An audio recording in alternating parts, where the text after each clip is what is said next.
The morning sun bathes the grand estate in light, signaling the start of a pivotal day within the mansion. Warm sunlight and a gentle breeze filter through the window as a black-haired woman stretches comfortably in her bed.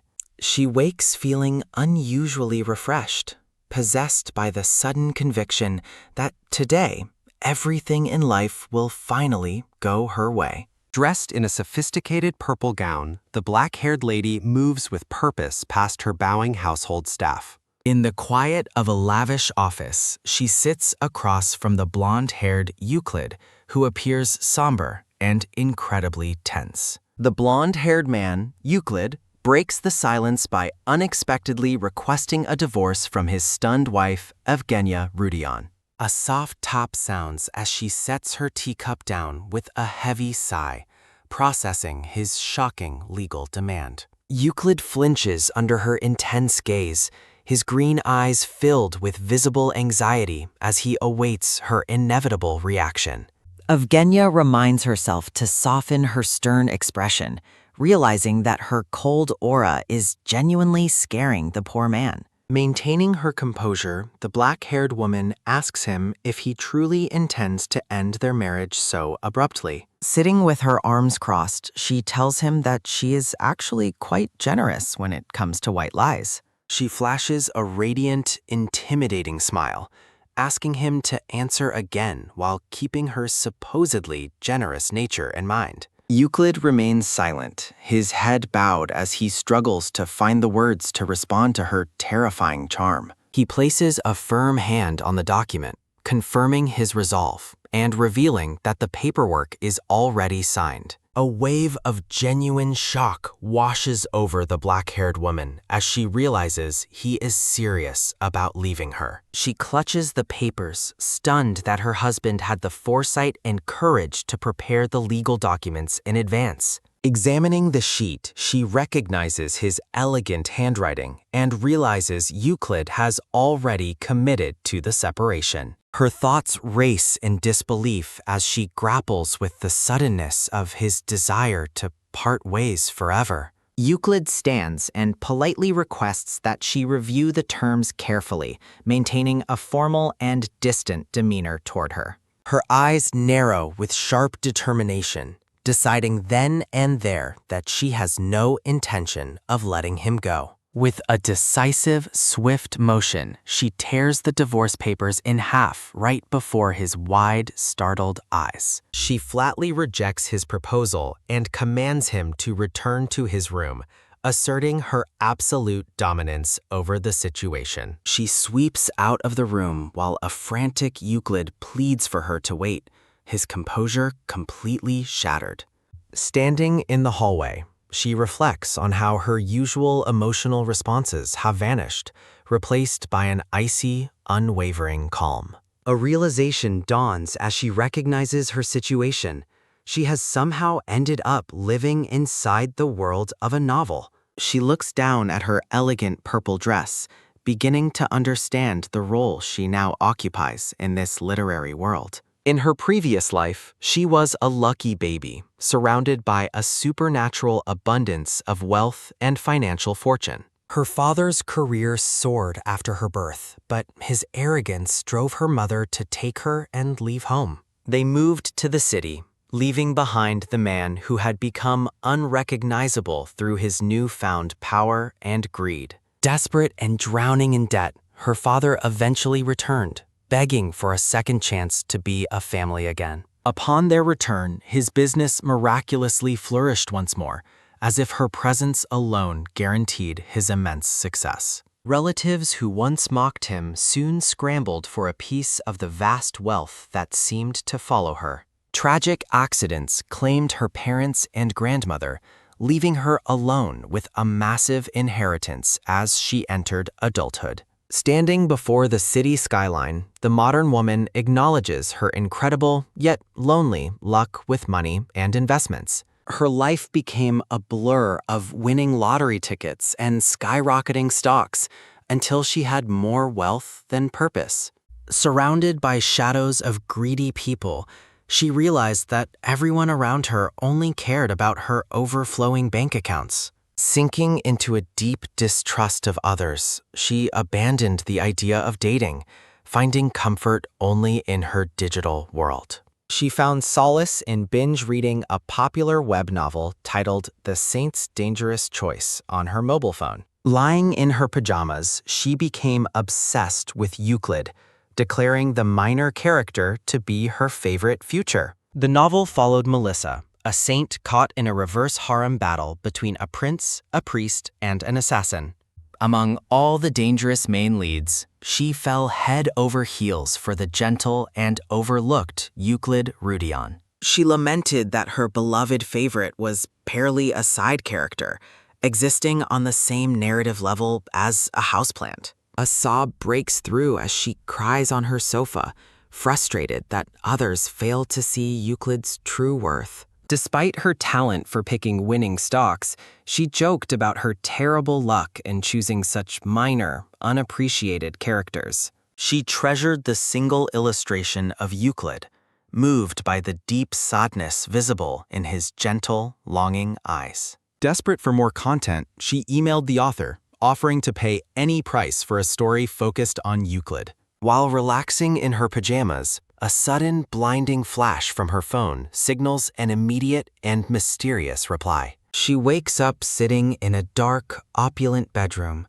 wondering if she had simply dozed off while reading her phone. The black-haired woman stands in a daze, realizing she is in a lavish place she has never seen before. Looking into the mirror, she is shocked to find the stunning face of Evgenia Rudion staring back at her. Looking into the mirror, the black-haired woman is horrified by her sharp, villainous face and striking violet eyes. A decorative portrait identifies her as the villainess from the novel who eventually divorces the gentle Uklid.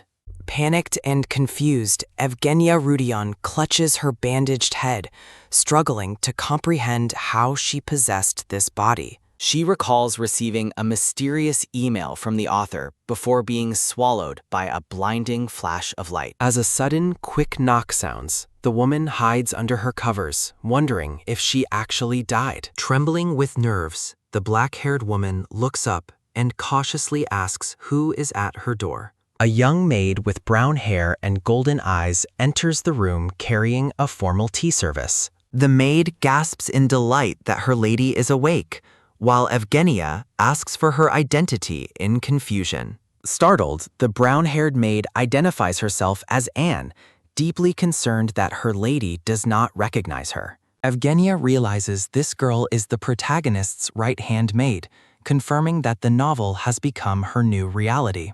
Anne rushes to steady the swaying woman, pleading with her not to overexert herself during her recovery. Her eyes narrow with sharp focus as she attempts to determine the exact timeline of the current events. Anne flinches in terror as Evgenia flashes a dark, menacing smile while lost in her own private thoughts. An illustration of a grand wedding flashes through her mind, depicting the union between her and golden-haired Uklid. Her eyes sparkle with pure adoration as she clasps her hands, overjoyed to be near her favorite character.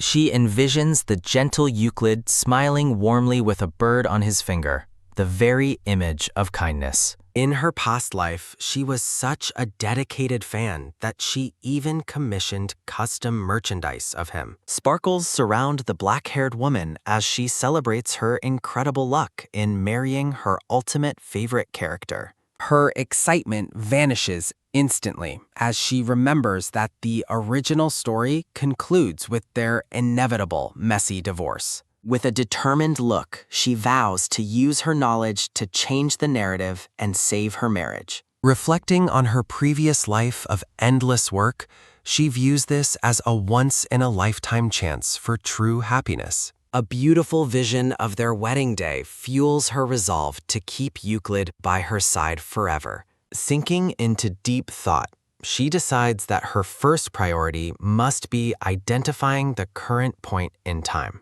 Evgenia asks Anne about the cause of her head injury, leaving the maid shocked by her memory loss. Anne reports that the Crown Prince recently sent a proposal letter to the novel's main heroine, Melissa, She realizes that the story is still in its early stages, before her character begins tormenting poor Melissa. Anne hesitates, explaining that hearing the news of the prince's letter caused the lady to react quite violently. The maid reveals that Evgenia was so enraged that she actually slammed her head into a stone wall. Horrified, the black-haired woman realizes the original Villainess was far more reckless and unhinged than she ever imagined. She clutches her face in shame, wondering how she will ever live down such an embarrassing public outburst. Imagining the scene of her own tantrum, she laments the impulsive and self-destructive nature of the original Evgenia. She realizes that her terrible reputation might actually help her get the crown prince to despise her completely. Standing up with renewed purpose, the black-haired woman announces her immediate intention to speak with the duke. She heads for the door to renounce her obsession with the prince, ignoring Anne's frantic pleas to wait. A sharp, metallic clank sounds as guards cross their spears, blocking her exit with a threatening, sudden motion. The woman freezes in place, her face turning pale with absolute terror as she stares at the blades. She collapses in fear, covering her eyes while Anne furiously demands the guards lower their weapons immediately. Evgenia realizes her severe ichnophobia from her previous life has unfortunately followed her into this new world. Her eyes widen in realization as she processes the guard's statement about her not being allowed to leave. The sight of the armed guards flanking her bedroom door confirms her suspicion that she is being confined. Anne apologizes for her silence, explaining that the Duke ordered her to be placed under strict, immediate discipline. Sitting on her bed, Evgenia calmly requests that Anne arrange a formal audience with her father regardless. Anne is stunned by the word father, as the original lady never referred to the Duke so affectionately. Evgenia scoffs at the Duke's absence, noting he hasn't even visited her since she collapsed from her injury. Anne desperately attempts to defend the Duke, insisting that he was actually quite shaken by the lady's accident. Her expression remains icy as Anne explains that the Duke had to leave for the north on business. The maid's mention of the person in the basement causes a sudden, chilling shift in the room's atmosphere. Sitting alone in the dark room, Evgenia ponders the identity of the mysterious individual hidden away downstairs. Anne reveals that Melissa has been secretly visiting the basement prisoner to provide him with food and care. The black-haired woman looks away in shock as Anne admits to knowingly ignoring Melissa's secret, forbidden actions. Panic strikes as she suddenly remembers the mysterious prisoner still locked deep within the mansion's basement. Abandoning her recovery, she urgently commands Anne to fetch a rope for her secret mission. A sudden, sharp snatch sounds as she grips the rope, determined to escape her room. With Anne's terrified assistance, she clumsily scales down the mansion walls under the cover of night. While Chibi Anne wails in concern, Chibi Evgenia offers a confident smile and promises a swift return. A sudden, sharp clack of her high heel sounds against the stone, highlighting her stubborn commitment to fashion. She carefully adjusts her footing, praying that she hasn't already committed irreversible atrocities against the prisoner. Landing with a soft thud, she stands alone in the moonlight, determined to fix the story's trajectory. She wipes sweat from her brow, finding strength in her dream of eventually marrying her favorite character. Anne waves frantically from the balcony, her voice echoing with desperate pleas for her lady to remain safe. A sudden, cold breeze causes her to shiver as she navigates the silent, moonlit grounds toward the annex. The scene shifts to the imposing annex building, its dark windows hiding the secrets of the dungeon below. Standing before the looming structure, she notes that the current guard patrol timing is perfectly in her favor. Hiding behind a tree, she gasps in panic, terrified the prisoner might have escaped before she could intervene. She recalls Melissa, the novel's gentle blonde heroine, whose kindness sets the entire plot into motion. Memories of Melissa secretly providing food and medicine to the captive Richard flash through her mind. She laments her timing, wishing she had possessed Evgenia earlier to prevent the suffering Richard endured.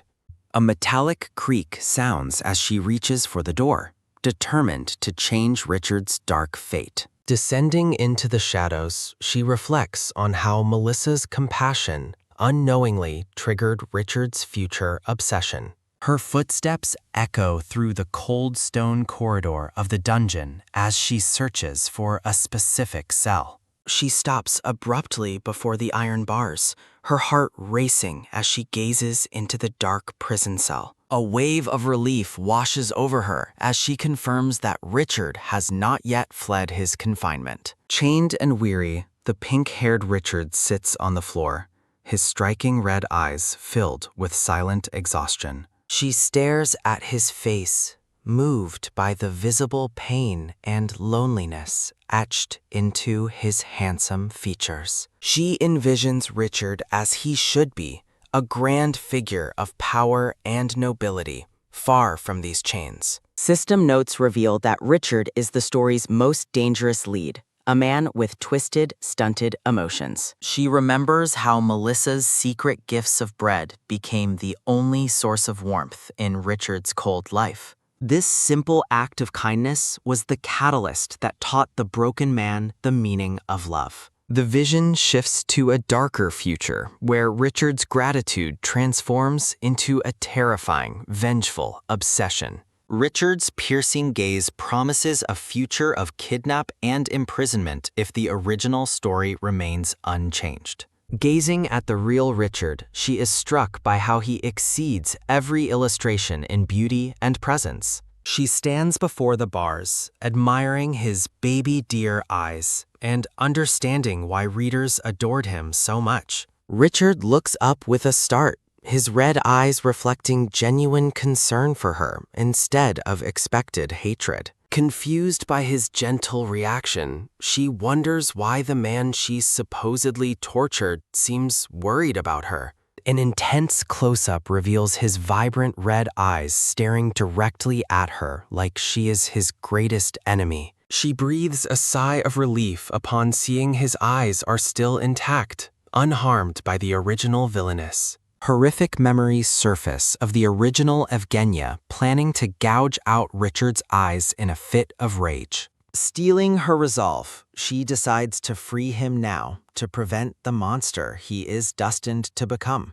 She notices a mysterious red mark on the back of his hand as he grips the prison bars. Reaching out, she hesitates, terrified that releasing him might only lead to her own swift and certain death. She touches the magic bracelet Anne provided, a small comfort against the danger she is about to face. Richard stares up at her from the shadows, his expression unreadable behind his messy pink hair. With a sharp, authoritative tone, she commands the prisoner to step out from his dark cell. She presents a heavy iron ring of keys, instructing Richard to finally unlock his own shackles. A sudden metallic clink sounds as the keys slip from her hands, landing near Richard's feet. Chibi Evgenia recoils in horror, realizing her accidental harshness makes her seem like the original Villainess. Richard remains eerily silent, his face obscured by shadow as he processes her unexpected offer of freedom. A sharp, heavy clack echoes through the cell as Richard begins the process of unlocking his chains. While he works on the shackles, she decides to search for any belongings he might have had. She moves toward a nearby wooden box, hoping to restore more than just his physical freedom. Checking a wooden chest, Evgenia successfully finds a set of clothes and confirms she has unlocked Richard's shackles. Chibi Evgenia forcefully shoves the clothes and a heavy pouch at Chibi Richard, insisting he take them all. Now dressed in a dark traveling cloak,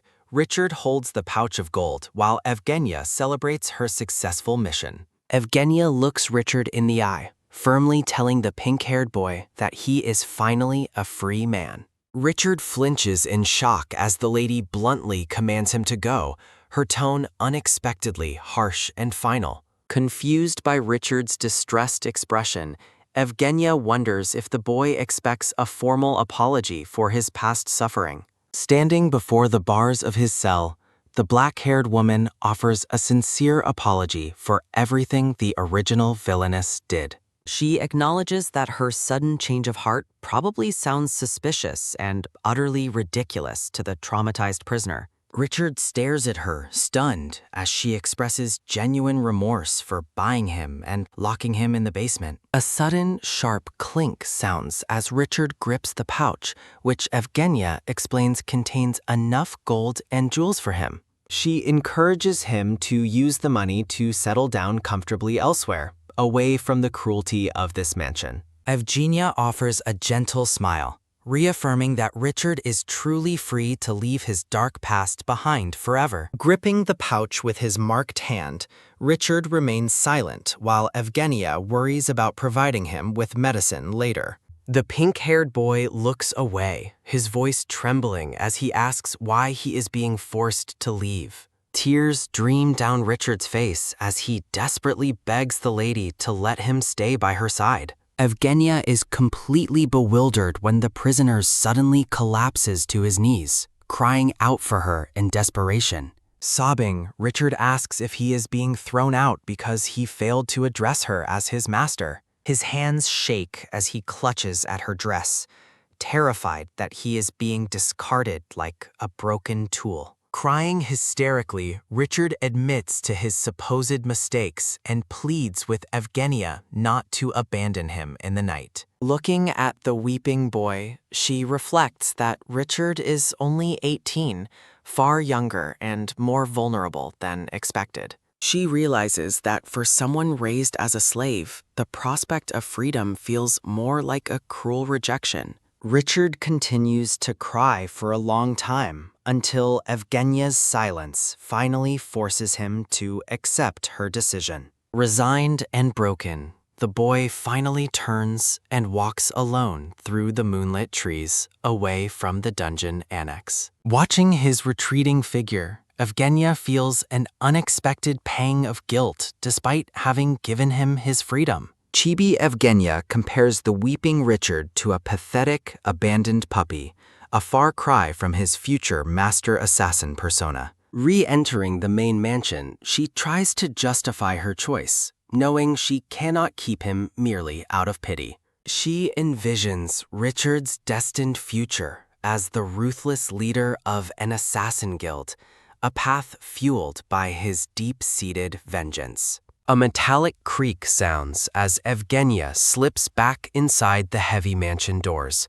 hoping her absence went unnoticed. She tiptoes through the silent, moonlit grand hall, unaware of a tall, dark figure watching her from the shadows. A sudden, sharp "hey" calls out to her, freezing Evgenia in place as her face pales with absolute dread. Heart racing, she realizes she has been caught by a man in a formal blue and gold knight's uniform. Panic consumes her as she realizes that being caught outside her room could lead to severe, immediate trouble.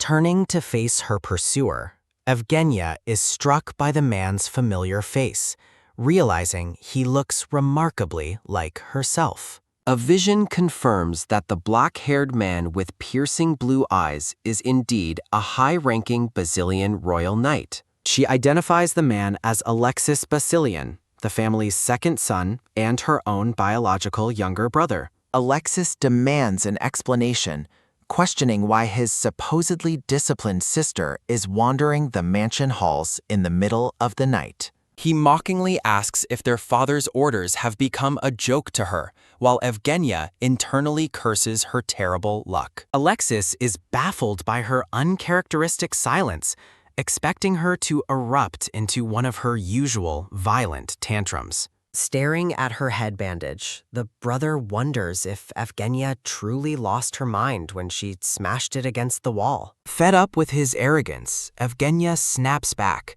asking if he threw his knightly manners to a passing dog. Alexis flinches in visible shock when his sister sharply questions if that is how he should speak to his elder. Stuttering and confused, the young knight asks what she thinks she is doing by calling herself his sister. He stares at her with a mix of suspicion and disbelief, clearly rattled by her sudden change in demeanor. Alexis continues to question her, his expression hard as he struggles to process his sister's bizarrely polite behavior. Evgenia recalls that in the past, Alexis used to despise it whenever anyone referred to her as his older sister. Chibi, Alexis, and Evgenia bicker loudly, with him insisting that she must have permanent brain damage from her accident. Looking away in annoyance, Evgenia tells herself she doesn't need his approval and just wants him to leave. Turning back with a glare, she commands him to stop pretending he actually cares about her well-being. An oppressive silence falls between them as Evgenia wonders if her words were perhaps a bit too harsh. Alexis looks genuinely hurt, begging her to yell or get mad instead of treating him like a complete stranger. Evgenia feels an unladylike sneeze approaching, fearing for her hard-earned dignity while her internal voice warns of impending disaster. A muffled, suppressed kurung sounds as she sneezes, much to the bewilderment of her black-haired brother, the knight Alexis. Alexis calls out to his sister while she covers her face, blushing from the sheer embarrassment of the clumsy moment. The young knight's expression softens with uncharacteristic concern as he wonders if his sister's red face means she was crying. A sharp, loud achoo sounds as Evgenia loses her battle against the persistent tickling sensation in her nose once more. Clad in a white nightgown, a forceful achoo rings out as Evgenia realizes she has definitely caught a cold. Peering out her window, she regrets not dressing more warmly during her late-night excursion to the dungeon annex yesterday. Looking through the glass, she spots a group gathered outside, wondering why Melissa and the servants are meeting a carriage. Gripping the bars of her window, she watches the courtyard with growing curiosity as a high-ranking visitor arrives early. Chibi Evgenia is shocked to see Alexis outside again, questioning why her brother is loitering near the servants' quarters. Shivering in her blanket, Chibi Evgenia huffs in annoyance that her brother isn't currently undergoing the discipline he deserves. A grand, dark carriage pulls up, and a man in a sophisticated black and gold military uniform steps out. She identifies the visitor as the Duke of Basilian, who immediately begins barking orders at a bowing head servant. From her window, she watches a maid rush back toward the mansion, sensing an urgent matter is finally unfolding. Melissa bursts into the room, breathlessly announcing that the Duke has arrived and specifically requested the lady's immediate presence. Realizing she is the reason for the Duke's visit, Evgenia decides this is the perfect chance to advance her plans. A system profile introduces the Duke of Basilian, a man whose power is second only to the imperial royal family. Known as a cold-blooded and ruthless politician, the Duke is rumored to treat every social interaction like a chess match. Narrations warn that meeting his icy eyes feels like standing on thin ice, while his deep voice commands total submission. Looking at the Duke's stern face, she prepares herself to confront the most intimidating member of her new family. She understands that winning his favor is the only way to secure his formal approval to marry the noble Uklid.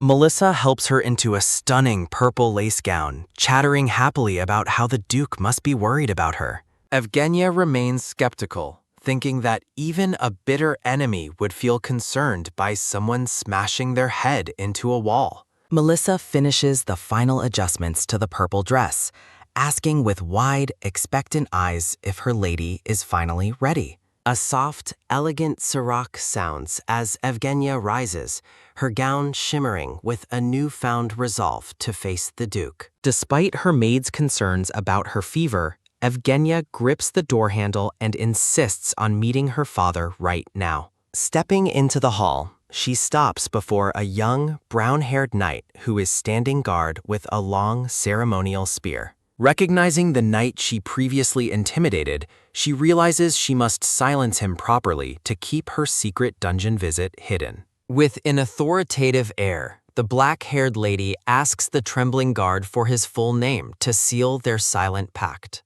Stuttering in terror, the knight identifies himself as Grestle, a name that seems strangely familiar to the transmigrated lady. She offers a chillingly sweet smile, promising to tell the Duke that Grestle stood guard outside her room all night. A sharp, crisp pot sounds as the terrified knight salutes, his face a blur of frantic relief and absolute obedience. As they walk away, Melissa playfully asks her lady if she has developed a secret crush on the nervous young knight. Melissa is offended on her lady's behalf, referring to the common guard as that thing, while Evgenia looks on blankly. Deciding it's easier to agree vaguely, Evgenia tells Melissa to handle the situation however she sees fit for the moment. Her heels click-clack on the stone floor as she suddenly stops, spotting a familiar figure blocking her path. Alexis stands before her with a stern expression, demanding to know what his supposedly bedridden sister is doing out here. Evgenia counters with a sharp gaze, asking if there is any particular reason she shouldn't be walking in her own home.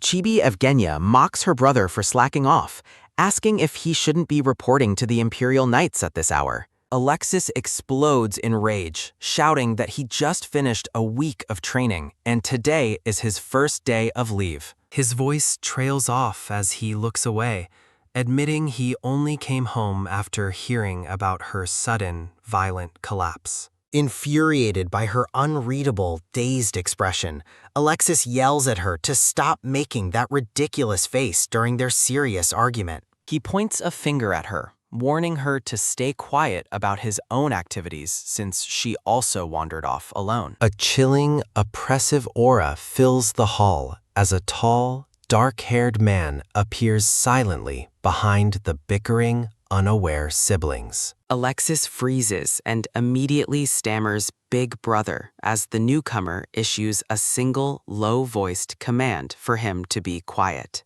Listening to Alexis's terrified reaction, Evgenia realizes this imposing man must be the first son of the Basilian household. A formal introduction confirms the man is Leihart Basilian, the eldest son and heir to the Duke's immense power. A sharp quag sounds as she tightly grips her dress, sensing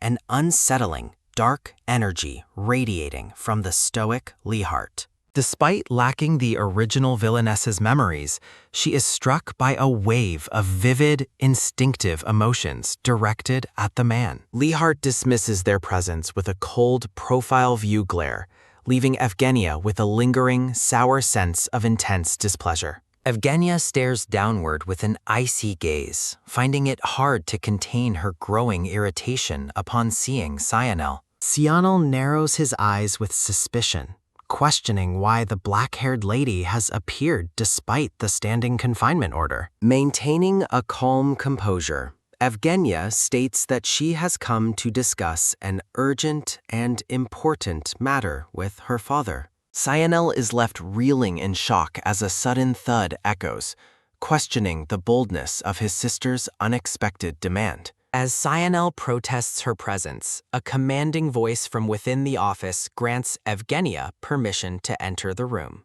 Inside the grand office, the Duke sits at his desk, his voice cold and authoritative as he addresses his children. The brown-haired Duke gazes forward with a stern, tired expression, his military uniform reflecting his high and rigid status. With a piercing look, the Duke commands his daughter to approach, reminding her that he gave the order himself. Evgenia stands tensely between the men, the atmosphere in the room thick with silence and her own mounting internal pressure. As her heels click-clack across the floor, Evgenia fears the Duke is even more terrifying than the novel described. The black-haired lady feels a sting of injustice, wondering why she must suffer for the past tantrums of her predecessor. The Duke suddenly pauses as he looks at his daughter, his stern demeanor flickering with a moment of visible hesitation.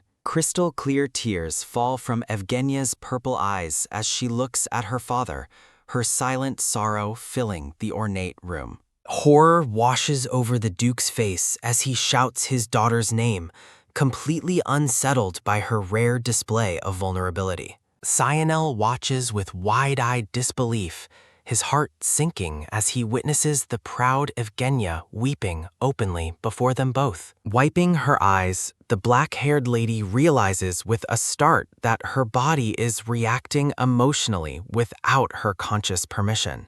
A heavy thud sounds as the Duke slams his hands onto the desk, his panic rising at the sight of her. Looking flustered, the Duke approaches his daughter and asks why she is crying, his previous coldness replaced by frantic worry. Evgenia is stunned into silence as her father offers a lace handkerchief, appearing far kinder than the rumors suggested. The brown-haired Duke apologizes for calling her out, mistakenly believing her condition had improved while her hand trembles slightly. Seeing the Duke's genuine concern, Evgenia realizes he is just a father deeply worried about his daughter's well-being. The black-haired lady feels foolish for fearing exile, realizing she may have fundamentally misunderstood her father's true character and feelings. Looking at the luxurious room, Evgenia resolves that she must discuss her marriage to finally meet her beloved Uklid.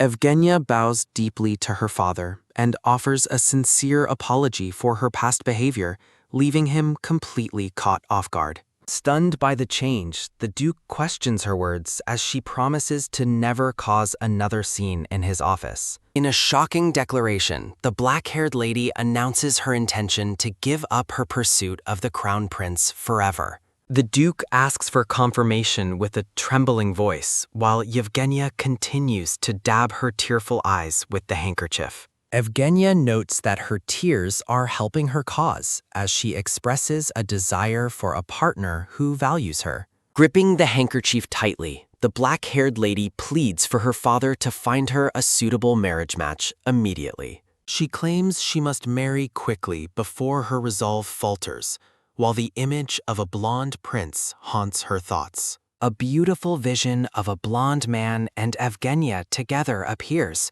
representing her secret hope for a happy future. Sionel asks if she is being honest, and Evgenia firmly confirms that her words are the absolute, unvarnished truth. The siblings stand in silence, the weight of her life-altering request hanging heavily between them in the sunlit room. Evgenia tells them she trusts their judgment, though a chibi thought bubble notes their obvious and lingering skepticism of her. She adds a sense of urgency, stating she wishes to be married before the Crown Prince's own wedding ceremony occurs. Imagining a peaceful life with her bias, Evgenia expresses her desperate need to leave the capital and start anew.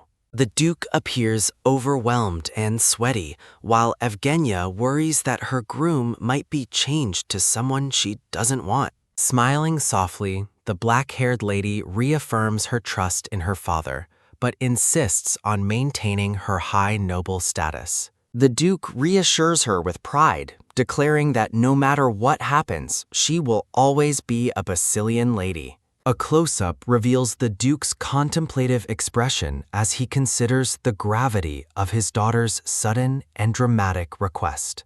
In a chibi moment, the Duke promises to choose a match fitting her station, and a relieved Yevgenia exhales. Turning to leave, the black-haired lady notes she has said everything necessary and prepares to return to her room. Hoping to secure her victory, Evgenia stops and calls out to her father using the endearing term Dad. A soft rustle sounds as her black hair flows beautifully among white roses, her expression delicate as she looks back once more. The Duke stands completely paralyzed as he watches his daughter, the unexpected name she called him, echoing in the silent office.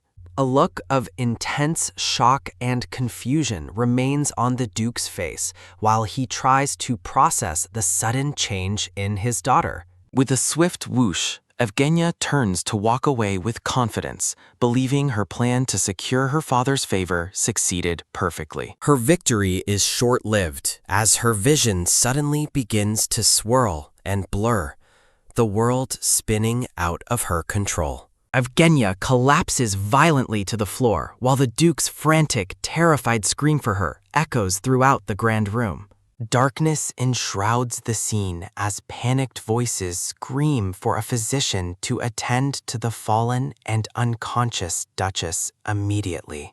Leehart checks the feverish Evgenia's forehead, ordering others to move aside as he realizes how sick she truly is. Panic ensues in the bedroom as Duke Basilian and his sons gather around, frantically demanding a physician for the lady. A physician carefully examines the bedridden Evgenia with a stethoscope, confirming she has developed a significant cold. The doctor advises Duke Basilian and Linhart to let her rest, prescribing medicine to ensure a smooth recovery. Chibi Duke Basilian explodes in a fit of angry confusion, questioning how his daughter caught a cold while isolated. The Duke remains suspicious, though the physician insists her condition isn't caused by her earlier self-inflicted head injury. Sweating and weakened, Evgenia rests while the physician notes that her body and mind have been severely drained. Duke Basilian shouts in frustration, blaming his own absence for his daughter's worsening condition and perceived abandonment.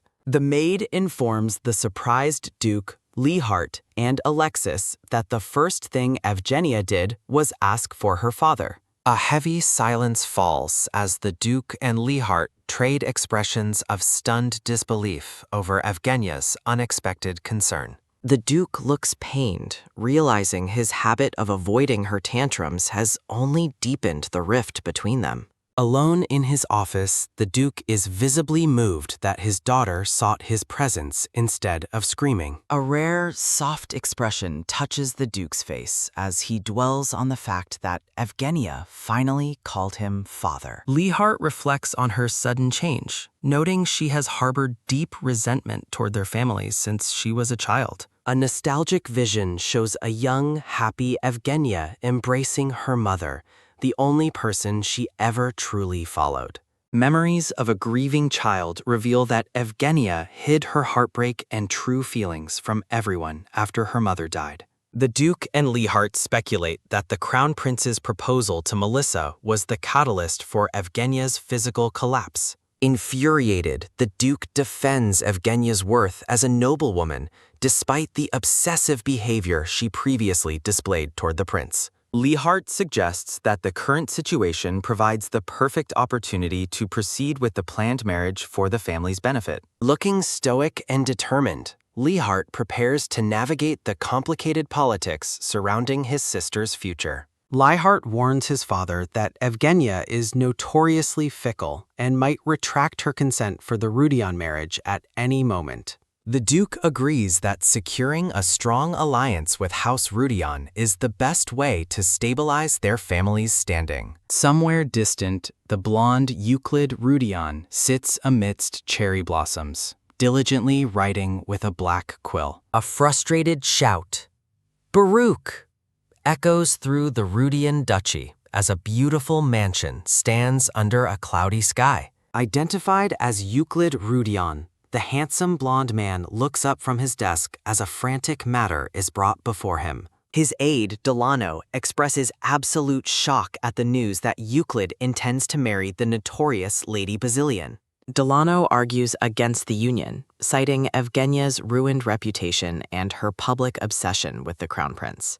Ignoring the protests, Uklid calmly asks Delano to report their current outstanding debts to Count Beers. Delano reveals a looming debt of 750 gold, warning that failure to pay will lead to financial ruin. Uklid explains that the pressure from their creditors and long-standing debts has left them with very few options. To save his household, Uklid concludes that he must go through with the marriage despite the lady's poor reputation. Delano questions Uklid's judgment, reminding him of the Duke's fearsome reputation versus Uklid's earlier positive impressions. Chibi Uklid and Delano bicker as Uklid recalls the Duke being surprisingly hearty during their formal business discussions. Uklid envisions the Duke happily unloading a massive dowry just to rid himself of his wild daughter. Staring at a portrait of the red-haired crown prince, Uklid dismisses the rumors of a romance with Evgenia as nonsense. A sharp ahum sounds as Uklid decides her past feelings don't matter compared to the survival of his duchy.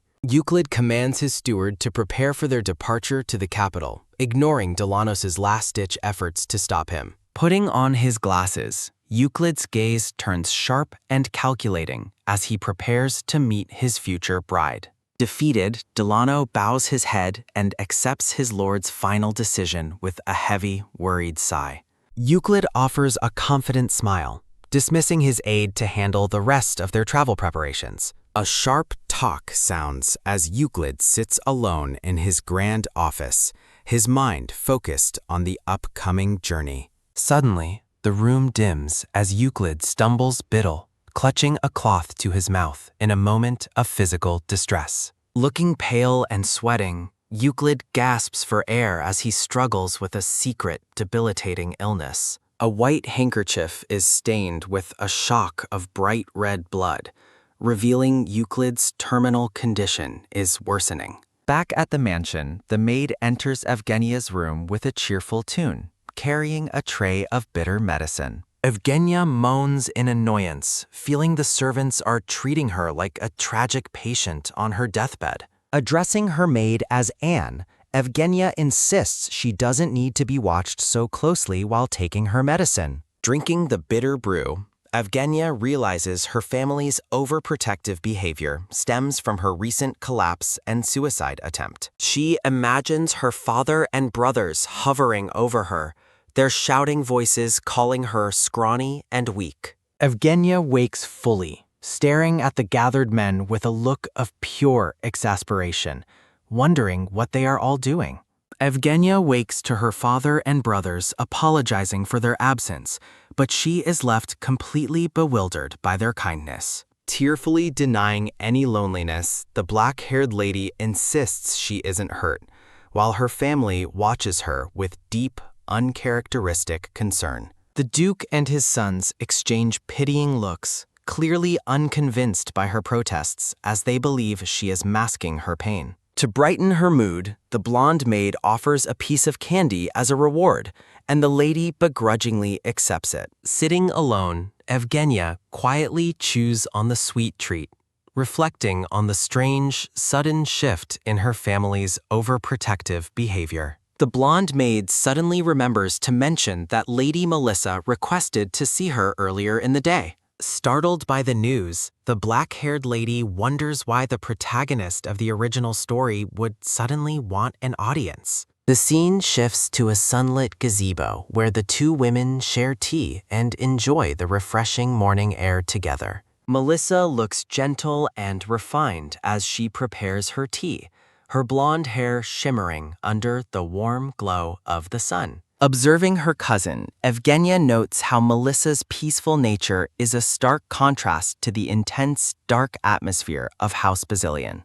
Setting down her cup, the black-haired lady asks if there was a specific reason Melissa sought her out today. Melissa panics when she nearly spills her tea, but Evgenia dismisses the accident, noting the tablecloth is barely wet anyway. Despite the lady's kindness, Melissa remains visibly nervous, leading Evgenia to suspect it involves the Crown Prince's recent marriage proposal. Placing a reassuring hand on her handkerchief, Evgenia tells Melissa there is no need to worry about the imperial marriage offer. Melissa explains she only met the prince by chance as a commoner and had no idea he was actually royalty. Clenching her fist, the blonde girl insists her decision to reject the imperial engagement was entirely her own choice. Taking a sip of tea, Evgenia questions why Melissa still seems so terrified if the marriage isn't the problem. Melissa hesitantly confesses that she wandered into the annex basement by mistake,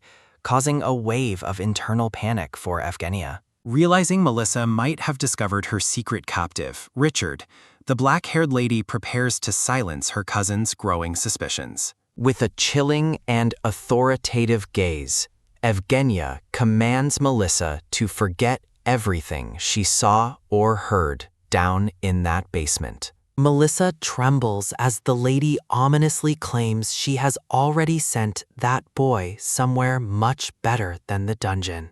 Seeing her cousin's terror, Evgenia quickly clarifies she released him with ample travel funds, which brings Melissa immediate tearful relief. Changing the subject, the black-haired lady asks how life at the estate is treating her, and Melissa happily praises her studies. Evgenia offers Melissa more freedom, suggesting she ask the Duke for permission to visit the temple with a protective knight. Melissa mentions the temple is currently crowded with prayer gatherings because the Crown Prince is preparing to depart for war. Understanding dawns on Evgenia, realizing that the impending war is the real reason the nobility ignored Melissa's rejected engagement. As they continue their tea, Melissa leans in to share a whisper about the prince's legendary martial reputation. A grand vision shows the first emperor slaying a dragon, a legacy of power that supposedly flows through the current prince. Their peaceful afternoon is interrupted as the blonde maid rushes toward the gazebo, shouting for her lady in a panic. Evgenia freezes mid-gesture, her expression souring as she senses an unwelcome presence approaching the garden. The maid announces an unexpected guest, and the black-haired lady realizes the crown prince has arrived to see them. A close-up reveals a man with reddish-brown hair calmly drinking tea, his expression masked by the ornate cup. Resting his chin on his hand, the handsome red-haired man looks incredibly arrogant in his fur-lined royal attire. A formal introduction identifies him as Kaide Ilios, the crown prince and a major male lead in the original story. Standing at the door, Evgenia hesitates, dreading the sudden confrontation with the man she once obsessively pursued. A glowing purple crown symbol appears as the prince smiles, his presence filling the room with an oppressive, dark energy. Kaide looks directly at Evgenia with a smug expression, asking if she truly missed him that much.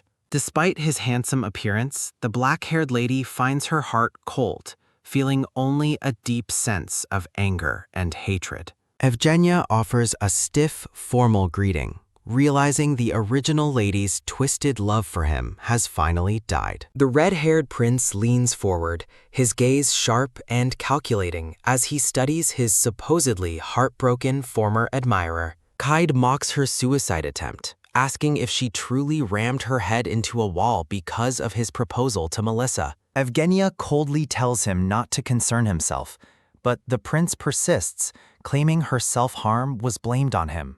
When he mentions her recent strange behavior, the black-haired lady sharply retorts that she has simply come to her senses. Kaide looks visibly annoyed, his brow furrowing as he questions the validity of her sudden change in personality. Firmly declaring her independence, Evgenia states she has let go of her feelings and plans to marry someone else entirely. Kaide looms over her, his shadow dark and imposing as he demands to know if she's really leaving him. Exploding in rage, the prince grabs her and shouts, unable to believe she is giving up the position of crown princess. Evgenia looks at him with pure bafflement, wondering why he is reacting so violently to the rejection he always wanted. Demanding her personal space, the black-haired lady tells the prince to let go of her immediately. Kaide laughs off her words as a lazy lie, but Evgenia shocks him by mentioning the proposal already sent to House Rudion. Evgenia wonders how a supposed swordmaster can fail to notice a fly buzzing near his face. Kaide continues his smug mockery, completely unaware of the insect currently landed on his cheek.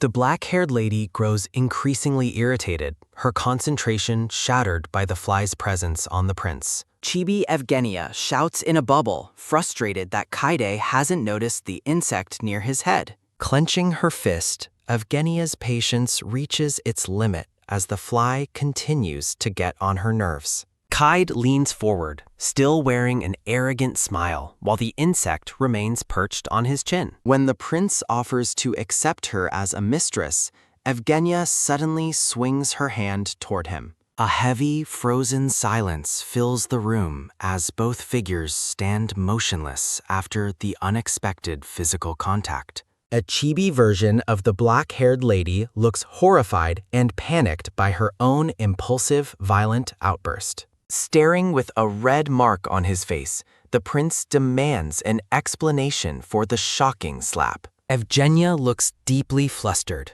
realizing she just struck royalty while being caught up in her own irritation. Flashbacks depict the original lady's past obsessive behaviors, though she never previously resorted to physical violence. The narrative notes that even at her worst, the former Yevgenia never lost control past a certain line. Past memories show Kaide deliberately ignoring Evgenia to dance with other ladies during formal events. Despite his neglect, the original lady was the one who always handled the messy endings of his flings. A childhood memory illustrates the long history of irritation and boredom that has defined their relationship.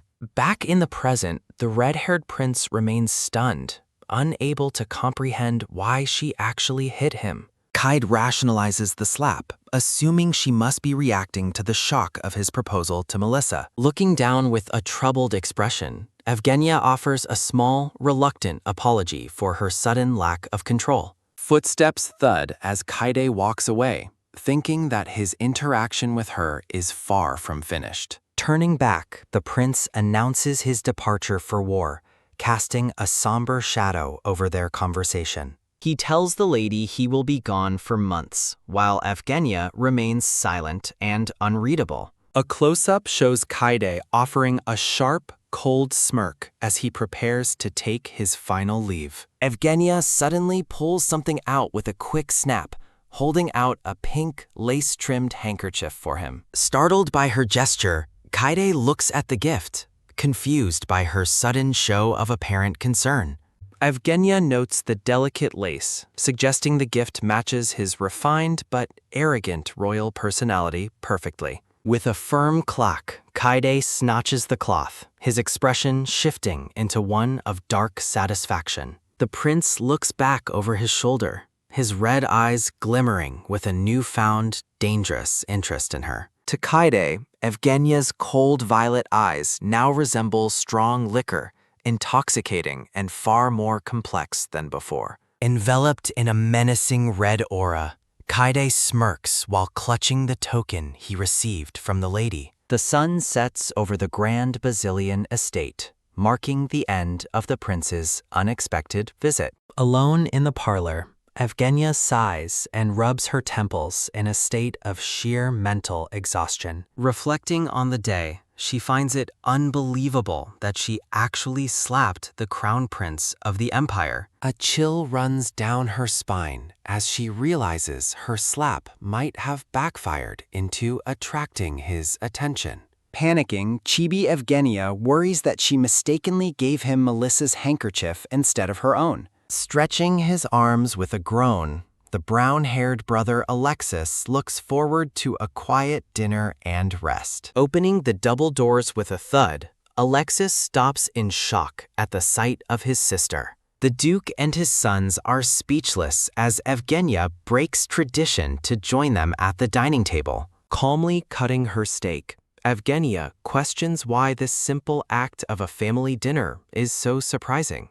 A small flashback shows the Duke and Melissa's disbelief when Evgenia first proposed eating together earlier. Setting down his fork with a clink, the Duke brings up the Crown Prince's earlier visit to them. His face darkening with paternal concern, the Duke asks if the prince blamed her for Melissa's rejection. Hesitating slightly, Evgenia reassures her father that the prince didn't scold her or cause a major scene. She expresses confusion over how the prince knew about her previous disgraceful behavior at the estate. The Duke's aura flares with purple rage as he demands to know who dared gossip about his daughter. Evgenia mentions the prince's insulting offer to make her his mistress, feeling the weight of the disrespect. Exploding in fury with a sudden roar, the Duke's sons shout in outrage over the prince's blatant insult.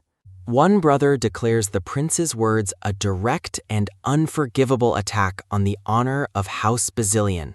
The Duke resolves to lodge a formal complaint, leaving Evgenia worried that the situation is escalating too far. Wiping her mouth, Evgenia tries to settle them, hinting that she already gave the prince a piece of her mind. Evgenia stuns the family at dinner by calmly admitting she slapped the crown prince earlier that afternoon. Her brown-haired brother, Alexis, reacts with explosive shock, unable to believe his sister actually struck royalty. While Evgenia apologizes for her lack of control, the Duke surprisingly praises her for standing her ground. The Duke laughs, dismissing the slap's impact on a swordmaster, while Evgenia recalls targeting a literal bug.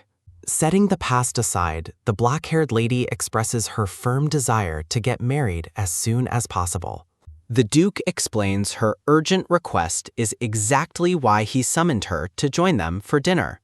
Bathed in a warm, golden glow, Evgenia feels an overwhelming sense of relief that the moment has arrived. A tense close-up shows the lady swallowing hard, her composure wavering as the reality of her plan settles. The Duke reassures her that any man would want her, while Evgenia imagines a tiny, adorable groom. As dinner is served, the Duke notes that House Rudion's response arrived slowly via a standard carriage. Determined to help his daughter's prospective house, the Duke plans to send magic carriages and stones as gifts. Evgenia asks her father to send one carriage ahead and prepare for her eventual move to the capital. The Duke praises her meticulous nature, noting she even hand-picked the knight who will accompany her after marriage. A memory of a brown-haired knight appears, and Evgenia confirms he left a very positive impression on her.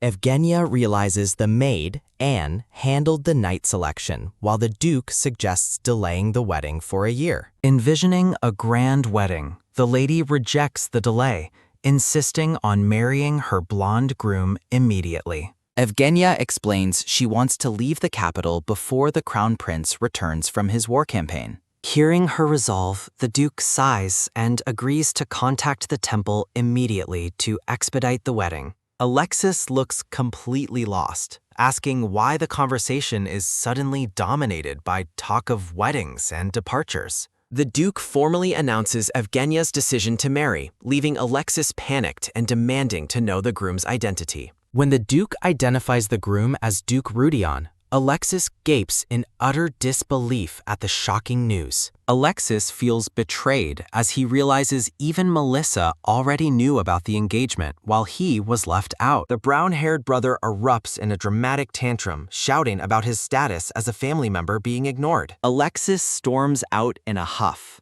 leaving the black-haired lady wondering why he is reacting so childishly. Night falls over the estate, and the heavy parlor doors stand shut after the chaotic family dinner. Walking down the hallway, Evgenia and the blonde maid discuss Alexis's immature behavior with a weary sigh. The pair stops as they encounter the knight, Grestle standing guard in the dimly lit corridor. The brown-haired knight, Grestle, notices his lady's approach and offers a formal, polite greeting. To her surprise, the knight drops to one knee and begs for forgiveness for his past disrespect toward her. Grestle admits he once believed the rumors about her, thinking himself unlucky to be assigned as her guard. Now deeply moved by her grace, the knight vows to devote his entire life to serving her. A close-up reveals Grestle's somber and earnest face as he reflects on his newfound loyalty to his mistress. With a commanding tone, Evgenia tells the knight to stand up, and he complies with immediate, sharp obedience. She questions if he is truly willing to follow her to the harsh, cold north following her wedding. Grestle mentions his sibling is a hostage for treatment, a term that immediately sets Evgenia's suspicions on edge. He quickly clarifies that she was actually protecting his sick sibling, a realization that leaves him visibly moved. Flustered by the knight's excessive emotional outburst, the black-haired lady tells him to leave for the night. Later in the parlor, Evgenia reflects on her luck in gaining such a loyal guard out of nowhere. She realizes that the blonde maid, Anne, is far more capable than she previously imagined. Staring into her tea, she wonders if the original lady was truly as villainous as the story claimed. Evgenia asks Anne if she finds her sudden change in heart and marriage plans to be strange. Anne offers a bright, radiant smile, stating that her loyalty to her lady was pledged long ago. Evgenia smiles softly, knowing everything changed simply because the soul inside her body is no longer the same. A chibi version of the maid cheers for the marriage as the scene transitions to a dark night. A man lies on the floor in a dark room, gasping in agony as he clutches his head. Kneeling before a statue, the man begs for death, his desperate plea echoing through the silent, cold cathedral. The man, a silver-haired priest, wonders if helping Lady Basilian will finally bring him the relief he seeks. Another man approaches the silver-haired priest, warning him that his endless all-night prayers will lead to collapse. The priest's companion notes his strong character, looking with deep concern at the exhausted, sweat-drenched man. The narrative identifies the haunted, worn-down man as High Priest Damian, a key figure in the unfolding drama. Damian, the silver-haired high priest, visits his companion late at night to deliver an urgent, mysterious report. Narrator text explains that Evgenia's new groom is surprisingly not the crown prince, defying her well-known obsession. The long-haired man gasps in shock as Damian reveals his intentions regarding the upcoming unexpected Basilian wedding. Walking through the cathedral, the silver-haired Damian announces he will personally preside over the lady's wedding ceremony. Damian clutches his pendant with a somber, determined look, fixated on personally overseeing the union of House Basilian. A bright morning sun rises over the grand Basilian estate, signaling the start of a busy new day. Tension hangs heavy in the parlor as Alexis and Evgenia sit in an awkward, brooding silence together. Alexis explodes in frustration, shouting at his sister for glaring at him, though she remains calm and collected. Weary from the conflict, Evgenia notes that her brother is still sulking over her sudden engagement news. A chibi version of Alexis buries his face in a pillow, grumbling childishly about being ignored by family. Despite the friction, Evgenia hopes to mend their relationship and enjoy some family harmony before her wedding. Sitting across from her brother, Evgenia points out his impending departure for war and his unnecessary grumpy brooding. Alexis asks why her treatment of him has shifted so drastically, catching the black-haired lady completely off guard. Hugging his pillow tight, Alexis complains that he was never allowed to call her by the familiar title, Nuna. Evgenia looks away, haunted by a past she doesn't fully understand as she reflects on her old self. A painful memory shows a young Alexis offering flowers to a cold, distant, and remarkably cruel child Evgenia.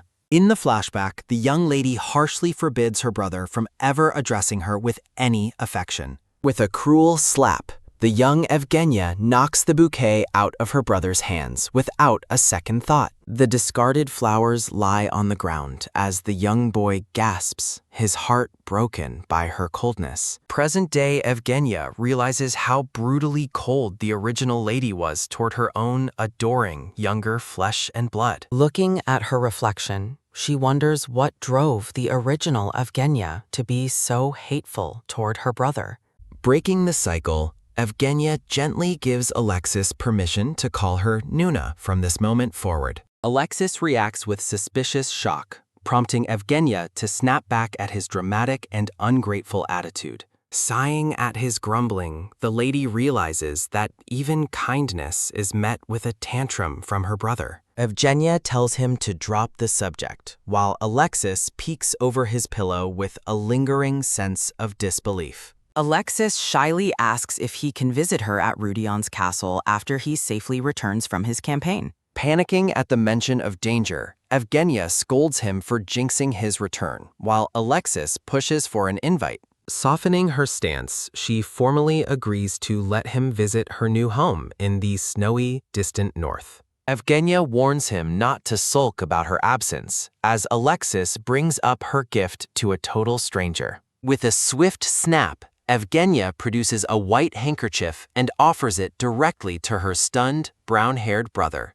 A playful smirk touches the lady's lips as she asks if his wounded pride is finally satisfied. Alexis stares at the gift in awe, his eyes shimmering as he touches the delicate, lace-trimmed fabric. A radiant, joyful smile breaks across the brother's face, his resentment melting away in an instant. Seeing his genuine happiness, Evgenia offers a small, warm smile of her own, finally bridging the gap. The scene shifts to 3 days later as life continues in the bustling, sun-drenched capital city. A luxurious magic carriage thuds through the streets, carrying the prospective groom toward his bride's estate. Inside, the blonde-haired Uklid Rudion reviews papers while expressing gratitude for the Basilian family's incredible generosity. Uklid's brown-haired vassal crosses his arms, deeply suspicious that the Basilians are hiding a dark, secret scheme. The vassal whispers about the double dowry, but the calm, blonde-haired Uklid remains focused on his documents. Looking through his spectacles, Uklid wonders if the lady's sudden haste is simply born from a devout nature. He suggests she wants a quiet wedding, but his vassal finds the timing far too convenient to be true. Uklid fixes a sharp look on his companion, asking him to clarify the source of his intense doubts. The brown-haired man insists there must be a pressing reason behind her urgent desire to marry right away. Uklid's eyes darken with cold authority as he warns his vassal that he will hear no more insults. Realizing he crossed a line, the man bows his head in a hasty, fearful apology to his lord. The carriage thuds to a halt at the Basilian estate, arriving under a clear, sparkling blue sky. Maids whisper amongst themselves, baffled by Lady Evgenia's uncharacteristically nervous behavior and unusually heavy makeup. Uklid steps gracefully out of the carriage, his arrival marked by the soft thud of his boots. Bathed in golden light, the handsome Duke Rudion makes a striking first appearance at his bride's home. The narrative flashes back 3 hours, where a piercing scream and confused shouts echo through Evgenia's room. Evgenia screams in absolute horror upon discovering a bright red pimple right on her forehead.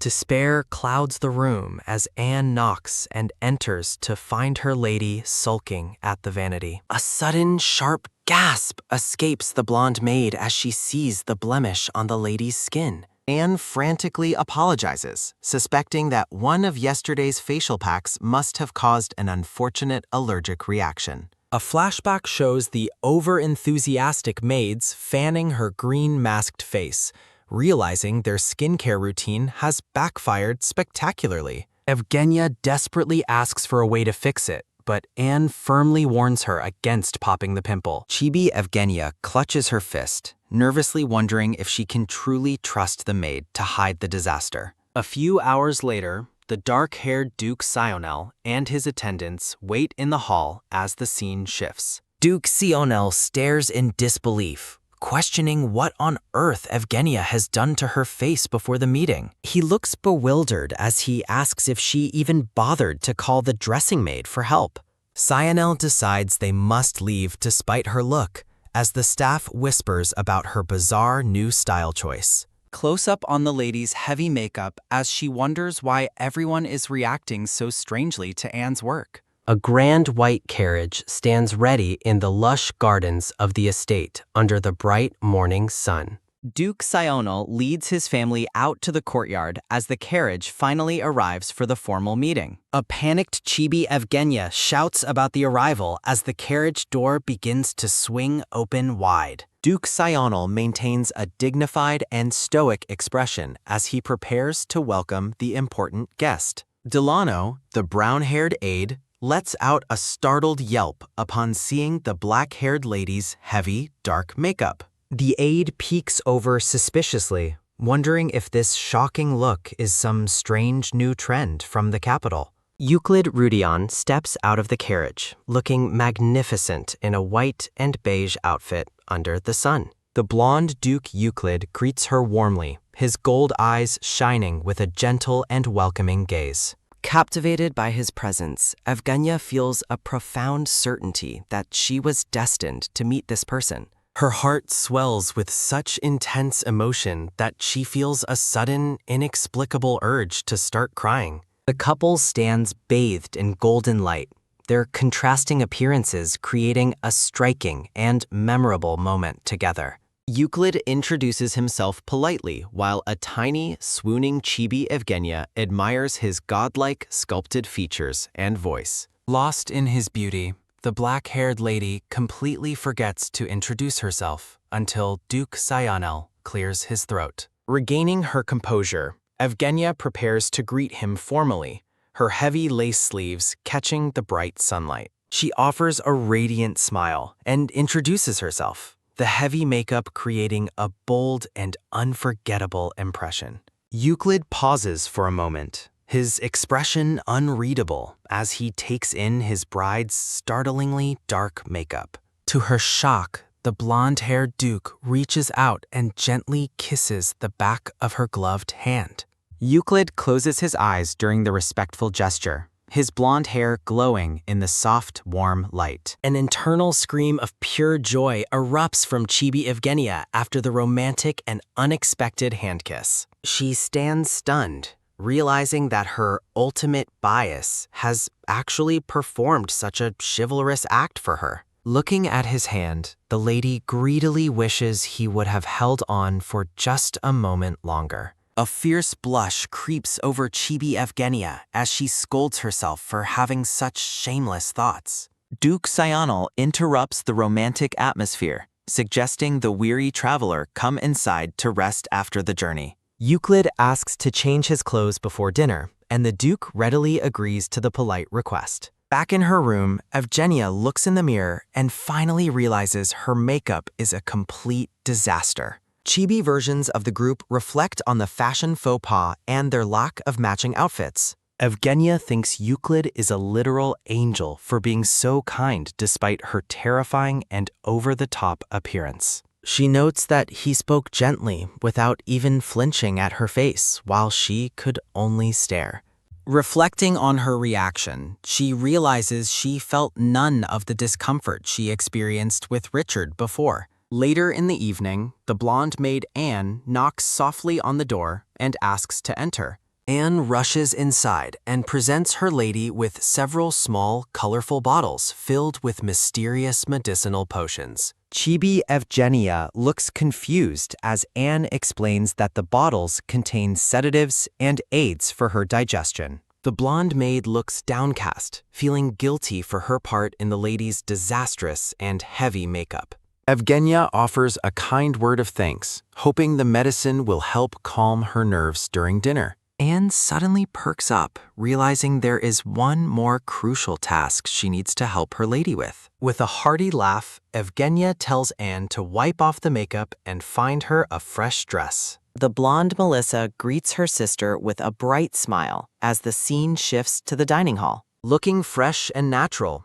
Evgenia asks if anyone else has arrived yet as she joins the family meal. Evgenia asks Melissa if there is something on her face, noting her sister's silent and stunned stare. Evgenia stands in her beautiful gown, though her heavy makeup gives her an uncharacteristically intense and dark appearance. Melissa asks for Evgenia's opinion on Uklid Rudion, and the black-haired lady finds him to be a good man. Chibi Evgenia blushes with joy, celebrating her golden opportunity to brag about her ultimate bias come to life. Evgenia notes that Uklid possesses an elegant presence, despite their interaction consisting of little more than formal greetings. She reflects on Uklid's compassionate reputation, finding that his gentle demeanor perfectly matches the positive rumors she heard. Evgenia eagerly anticipates their upcoming conversation, while the blonde Melissa looks on with a silent and worried expression. Duke Sionel, the black-haired Delano, and the blonde Uklid Rudion make their formal way toward the dining hall. Uklid Rudion looks magnificent in his decorated white outfit, standing poised as the focal point of the grand room. A gourmet feast is laid out across the long table, accompanied by a polite invitation for everyone to sit.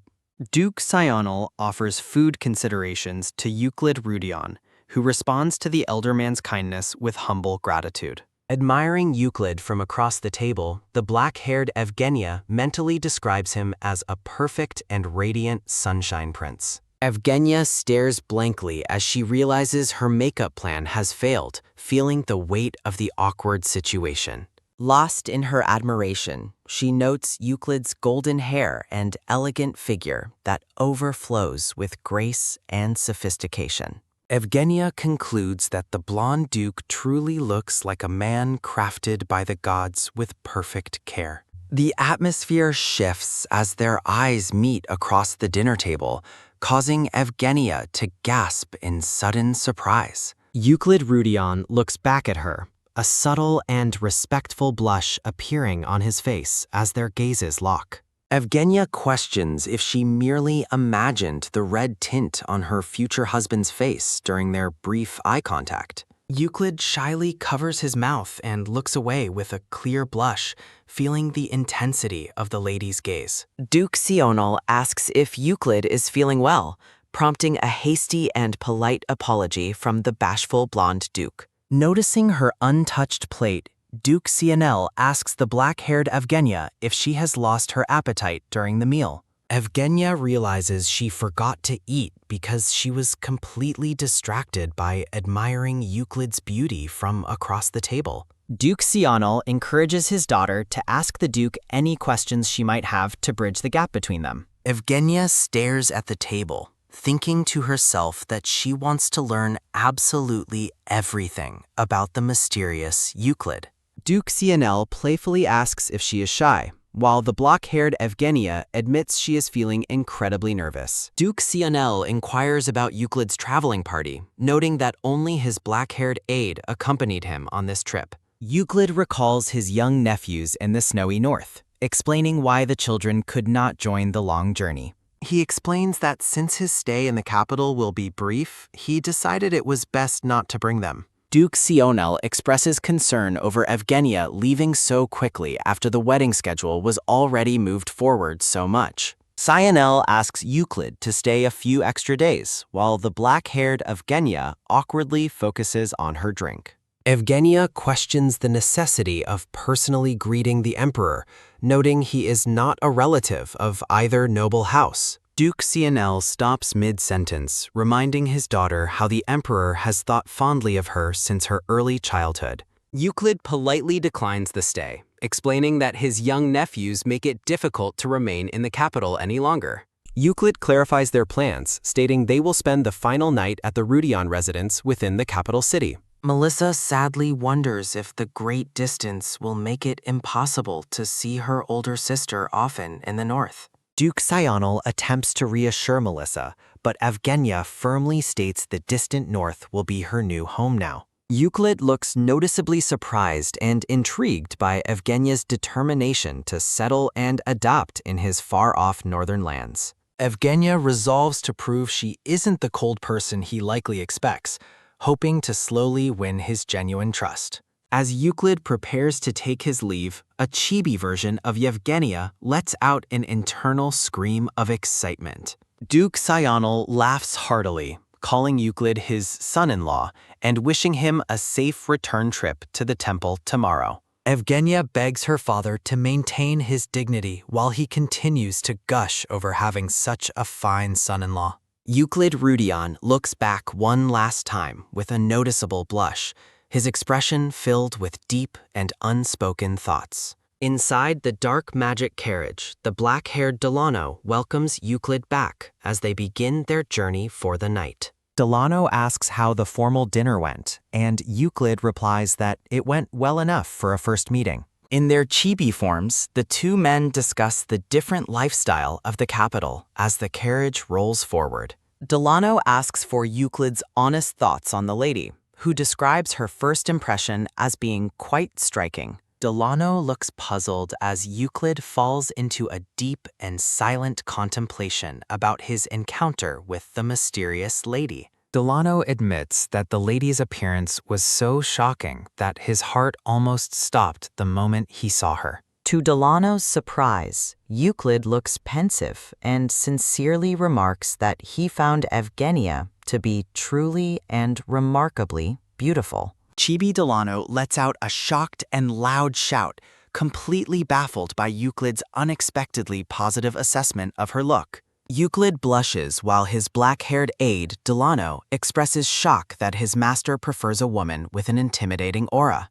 Inside the carriage, Delano wonders if Evgenia seemed gloomy, perhaps even being forced into the marriage against her will. Uklid's pensive expression reflects his internal conflict as he considers his previous plan to offer his bride complete freedom. He admits to himself that his initial plans were foolish the moment he actually met his striking future bride. Narration describes a profound sense of time stopping, as if he had finally found what he long sought. The blonde duke stands poised beside his carriage, looking toward the black-haired lady during their fateful first meeting. A close-up captures the startlingly dark makeup on Evgenia's face as she meets the duke's gaze under the sun. Earlier that evening, Duke CNL asks Uklid if he is curious about the reason for the hurried wedding ceremony. Uklid humbly replies that he is simply grateful for the duke's favorable opinion and hadn't questioned the timing. Seated together in the Grand Basilian office, the blonde duke politely thanks the elder man for his kind words.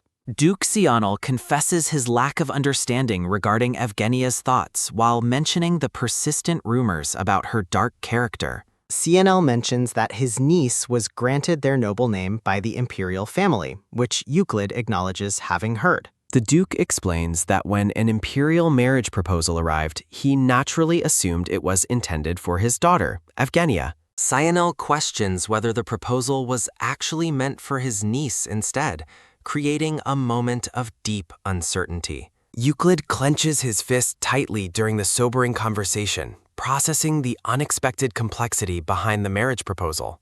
Sional describes Evgenia as being deeply hurt, while Uklid looks on with a sincere and empathetic expression. The elder duke notes that his daughter has fortunately decided to let go of her long-held painful feelings. Uklid is visibly stunned to learn that Evgenia herself was the one who insisted on proceeding with this marriage. Duke CNL confirms that the union was something his daughter personally pushed for, rather than being forced by him. Inside the carriage, Uklid reflects on the truth, realizing that Duke Sional did not force the marriage upon her. Narrated text explains that she chose this path to move past her history, despite the risk of future regret. A close-up of the blonde duke reveals his concern about the consequences of potentially canceling the marriage now. He worries about losing the Vasilian duchy's trust and damaging his family's honor, especially for his young nephews. At the Rudion residence, a guard aggressively demands their identity,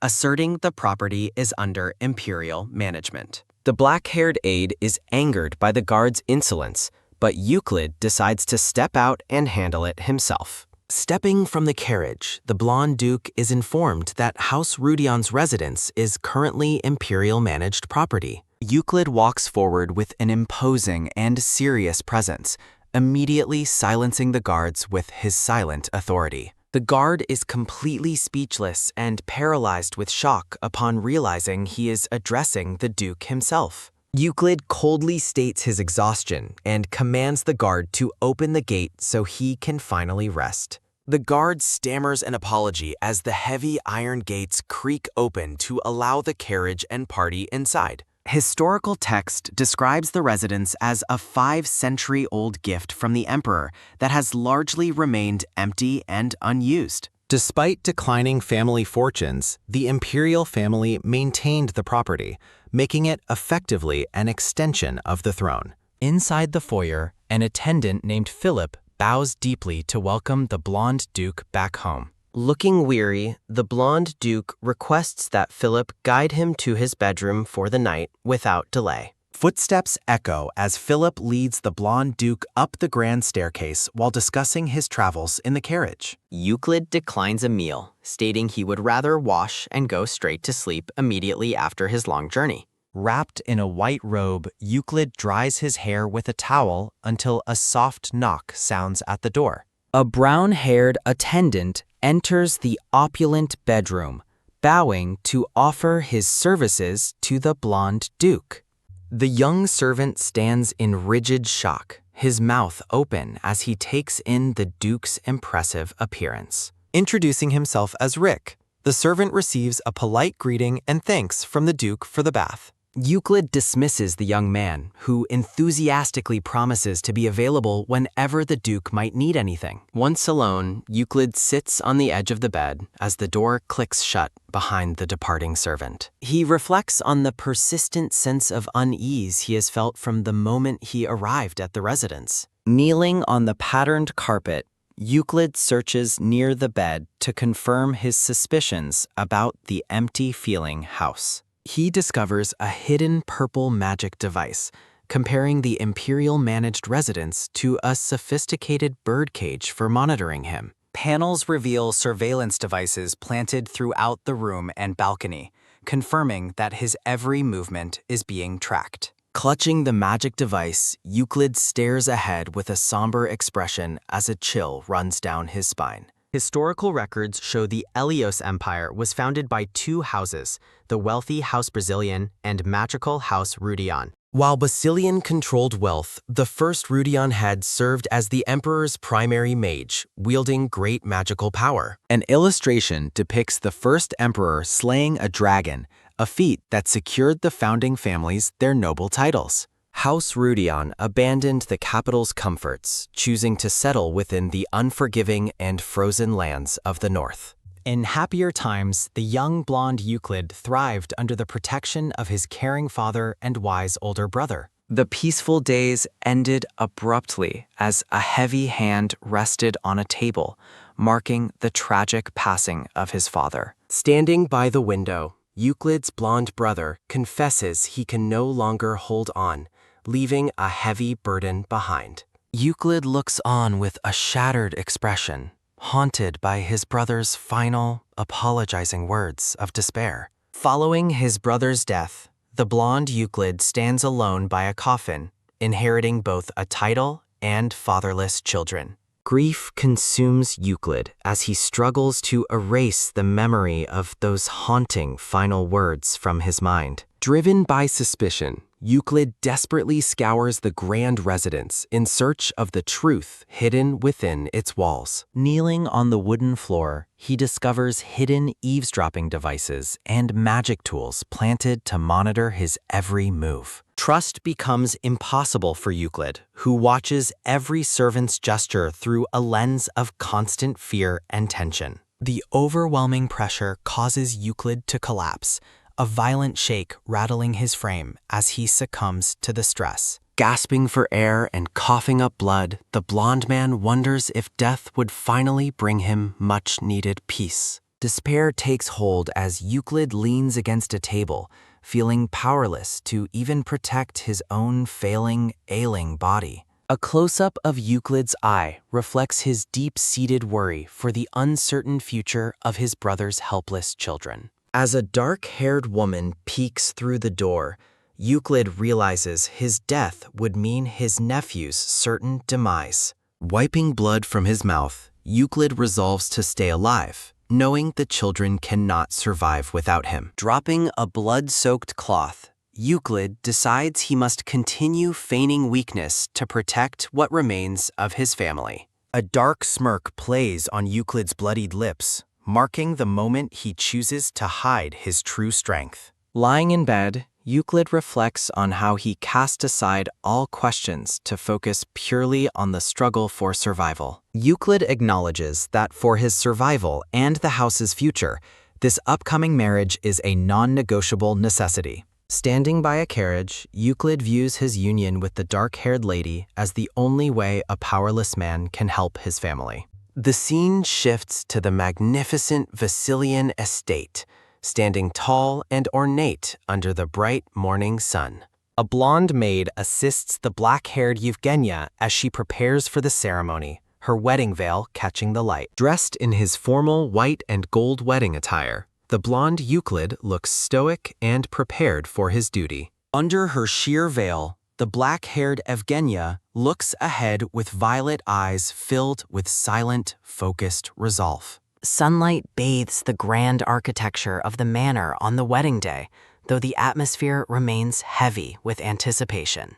Entering the hall, Evgenia notes the tired faces of her family, while a chibi Melissa wonders what happened to them. The dark-haired Duke Sionel and his son look haggard, admitting to having overindulged in drink the previous night. At the breakfast table, Duke Sionel asks a quiet Evgenia if she feels disappointed by the lack of guests. Sionel explains that a Vasilian wedding would normally be swarmed by countless nobles offering their grand congratulations. Looking over the lavish spread, the Duke admits he wanted to avoid surrounding her with a crowd of strangers. Evgenia recalls the empty pageantry of noisy gatherings and confirms she actually prefers this quiet, intimate atmosphere. Duke Sionel remarks on how his daughter seemed to change overnight, having worried about her lack of emotional openness. A close-up captures Evgenia's thoughtful expression as her father mentions her previous collapse following the crown prince's rejection. The dark-haired Duke Sionel confesses to a strange feeling as he notices his daughter's newfound and surprising maturity. Duke Sionel's tired face softens with a weary smile as he accepts that this change is not necessarily bad. Evgenia listens intently as her father mentions that the high priest will be arriving to bless the wedding. A sudden cough from the blonde Melissa interrupts the conversation, prompting Duke Sionel to check on her health. In a playful chibi form, Melissa is revealed to be blushing with excitement at the thought of seeing Damian. Evgenia realizes that Damian is the high priest and the final male lead from the story she once read. Narration describes the high priest as having a noble face and gentle manner, despite his cold rejection of Melissa. The silver-haired high priest Damian stands with divine authority, rumored to be a man personally beloved by the gods. Chibi Evgenia ponders nervously, worried about the high priest's legendary and immense divine powers. Terror strikes Chibi Evgenia as she realizes his spiritual insight might expose her as an interloper from another world. Looking toward the manor, Evgenia steels herself, knowing this marriage remains her only path forward despite the risks.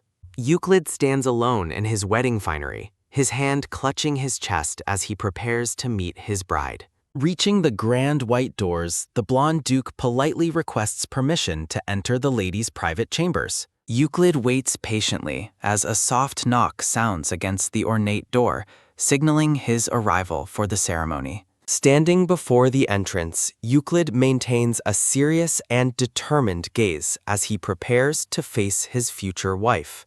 Upon entering, Uklid is startled to see the black-haired Evgenia holding a mysterious purple bottle in her hand. Looking at the mysterious purple liquid, the blonde duke wonders if the bride is attempting to poison herself. Uklid is struck with horror as the black-haired Evgenia raises the bottle to her lips in apparent despair. Panicked by the sight, Uklid rushes forward, determined to stop his bride from consuming what he believes is poison.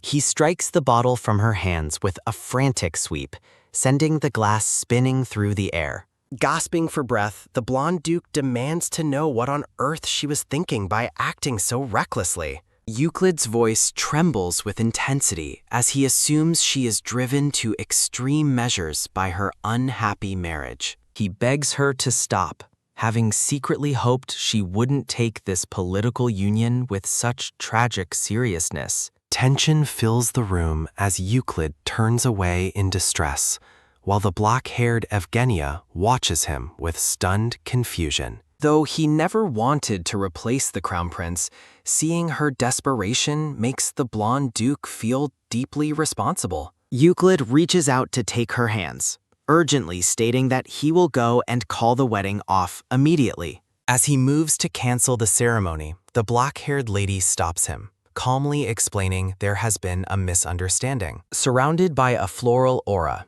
the black-haired Yevgenia reveals the liquid was actually just a simple sedative for nerves. She explains she was simply so nervous about the wedding that she asked a servant for something to relax. A memory shows the black-haired Evgenia asking her blonde maid Anne for the calming medicine she used yesterday. Stunned into silence, the blonde duke blushes deeply as the weight of his massive, dramatic overreaction finally sinks in. Overwhelmed by embarrassment, Uklid covers his face, acknowledging that his frantic assumption was a very easy mistake to make. Recovering her composure, the black-haired Evgenia asks what actually brought the duke to her chambers before the ceremony. In a chibi moment, the black-haired lady worries her response was too stiff, while Uklid stands in rigid silence. Uklid's gaze softens with intensity as he explains he actually came to offer a formal apology to his bride. With a somber and humble expression, the blonde duke lowers his head to sincerely ask for her forgiveness.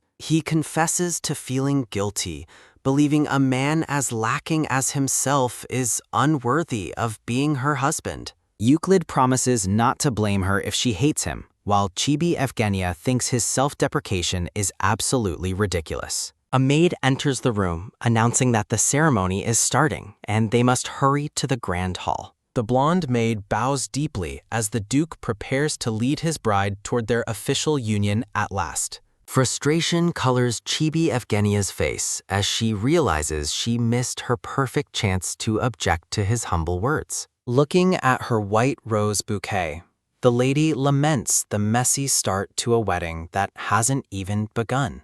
As she walks, the black-haired bride feels annoyed that Uklid would even suggest she might fall for another man. Her irritation lingers until she spots Uklid waiting by the fountain, his presence bathed in the bright morning light. The blonde duke looks so dazzling that all of Evgenia's annoyance instantly vanishes, replaced by pure, shimmering admiration. Uklid asks if she is all right, still looking concerned about their earlier encounter as they prepare to walk together. With a charming and gentle smile, the blonde duke offers his gloved hand to lead her into the ceremony. Evgenia looks at him with focused resolve, reflecting on the many twists and turns that brought them here today. Bathed in golden light, the couple enters the grand hall, their presence commanding the attention of the entire room. They walk toward the altar with poise, a perfectly matched pair of nobility ready to seal their shared future. Standing before the high priest, the names of Uklid Rudion and Evgenia Bazilion are formally announced to the gods. The silver-haired high priest, Damian, looks down with a cold and piercing gaze as he begins the holy rites. Feeling the pressure of his intense spiritual presence, the black-haired Evgenia manages a small, nervous reply during the ceremony. Damian leans in slightly, his sharp blue eyes fixed on the bride as he claims he didn't hear her. The high priest delivers a chilling sermon about abandoning lies and seeking atonement, casting a dark shadow over the wedding. He continues his grim warnings, urging repentance before evil runs rampant, leaving the couple standing in stunned, heavy silence. Confused whispers ripple through the guests as Chibi Evgenia wonders if this terrifying sermon is actually normal for weddings. Duke Sional is visibly fuming, his face dark with anger as he wonders why the high priest is acting hostile. Beside him, his son grinds his teeth in fury, offended by the priest's disrespectful tone at their family's wedding. Damian looks on with cold indifference, commanding the couple to humbly submit to the destiny laid out before them. Behind her veil, the black-haired Evgenia grows quiet, pondering the priest's strange and pointed words about accepting one's fate. She recalls the original story where Evgenia was ruined and divorced, a tragic fate she is determined to avoid. Damian cryptically suggests that while destiny is fixed, carving one's own path is the only way life truly works. Duke Sional and his son share a look of utter bewilderment, completely unable to follow the priest's bizarre dialogue. Closing his eyes, Damian finally offers a blessing for their road ahead, though his earlier words still hang heavily. Looking at her blonde husband, Evgenia steels herself to follow her practiced plan and forge her own new destiny. Standing at the altar, the golden-haired Uklid Rudion solemnly pledges to honor Evgenia as his wife until death. Looking ethereal in her white veil, the black-haired Evgenia vows to treasure her new husband more than her own life. A sudden, sharp realization stops Uklid in his tracks as he stares at his bride with wide-eyed surprise. As the wedding ceremony proceeds within the massive, sun-drenched cathedral, Evgenia worries if she has committed a social blunder. Clearing his throat with a polite ahem to regain control, the silver-haired priest prompts the couple to share their first kiss. A brown-haired lady presents a gift box, noting that the Duke might find the contents less than impressive compared to diamonds. Evgenia much prefers the traditional amethyst rings passed down through generations of the Rudion family over flashy modern jewels. The couple joins hands before the altar, their movements graceful as they prepare for the most intimate part of the ceremony. Bathed in a warm golden glow, the black-haired Duchess smiles tenderly at her husband through her delicate lace veil. A heavy, rhythmic thump-thump of Uklid's racing heart fills the air as he leans in close to his beautiful bride. Time seems to stand still as the newlywed couple shares a soft, romantic kiss to seal their holy union. Their lips meet in a gentle embrace, the world fading away as the light of their new beginning surrounds them. As they pull apart, a look of quiet contemplation settles on Uklid's face while he gazes at his new wife. In a comical moment of internal panic, Evgenia's chibi spirit reels, questioning if her long-awaited romantic climax just fizzled out. Bitterly disappointed by the brevity of the kiss, the black-haired Duchess signs her marriage documents while grumbling internally about the unfairness. A joyful dong-dong of wedding bells echoes through the grand cathedral as the priest officially declares them husband and wife. Outside the carriage, the stern Duke Basilian reminds his daughter that she will always be a member of their powerful family. Evgenia gently asserts her new identity as a member of House Rudion, reassuring her father that she will manage just fine. Softening his gaze, the Duke tells his daughter that his love for her is unchanging, regardless of her new title. With a soft smile, the black-haired lady accepts her father's blessing, acknowledging the deep bond they still share. A blonde girl named Melissa hopefully asks if they can correspond through letters, and Evgenia happily agrees to keep in touch. Watching Melissa's joyful laughter,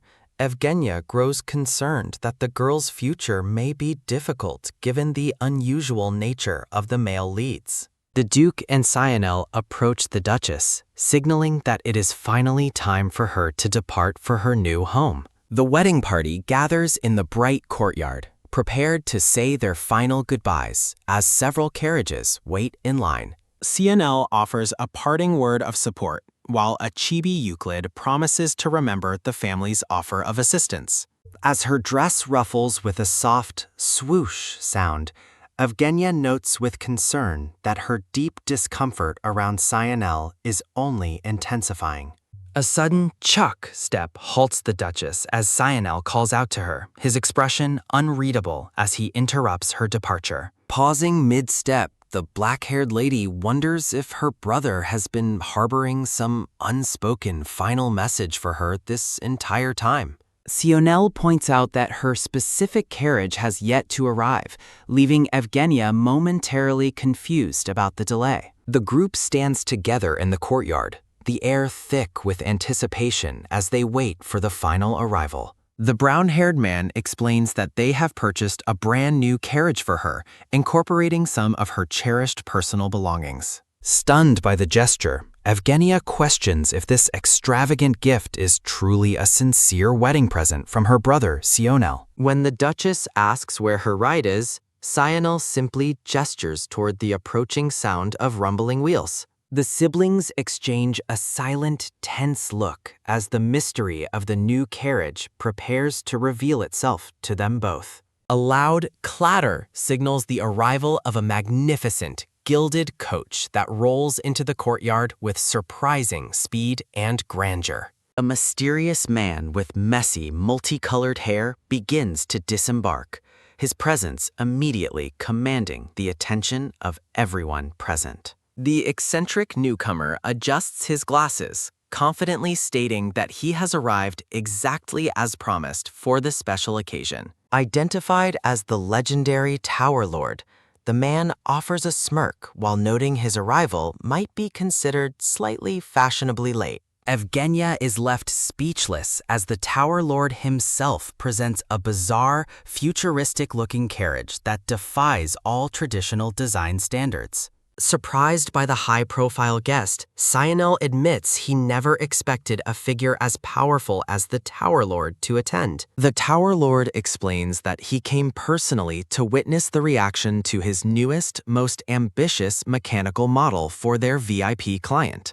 Casting aside all formality, the eccentric lord throws an arm around Uklid, revealing they are actually close personal friends. Sionel watches in disbelief as the Tower Lord confirms the long-standing and profitable relationship between their two influential factions.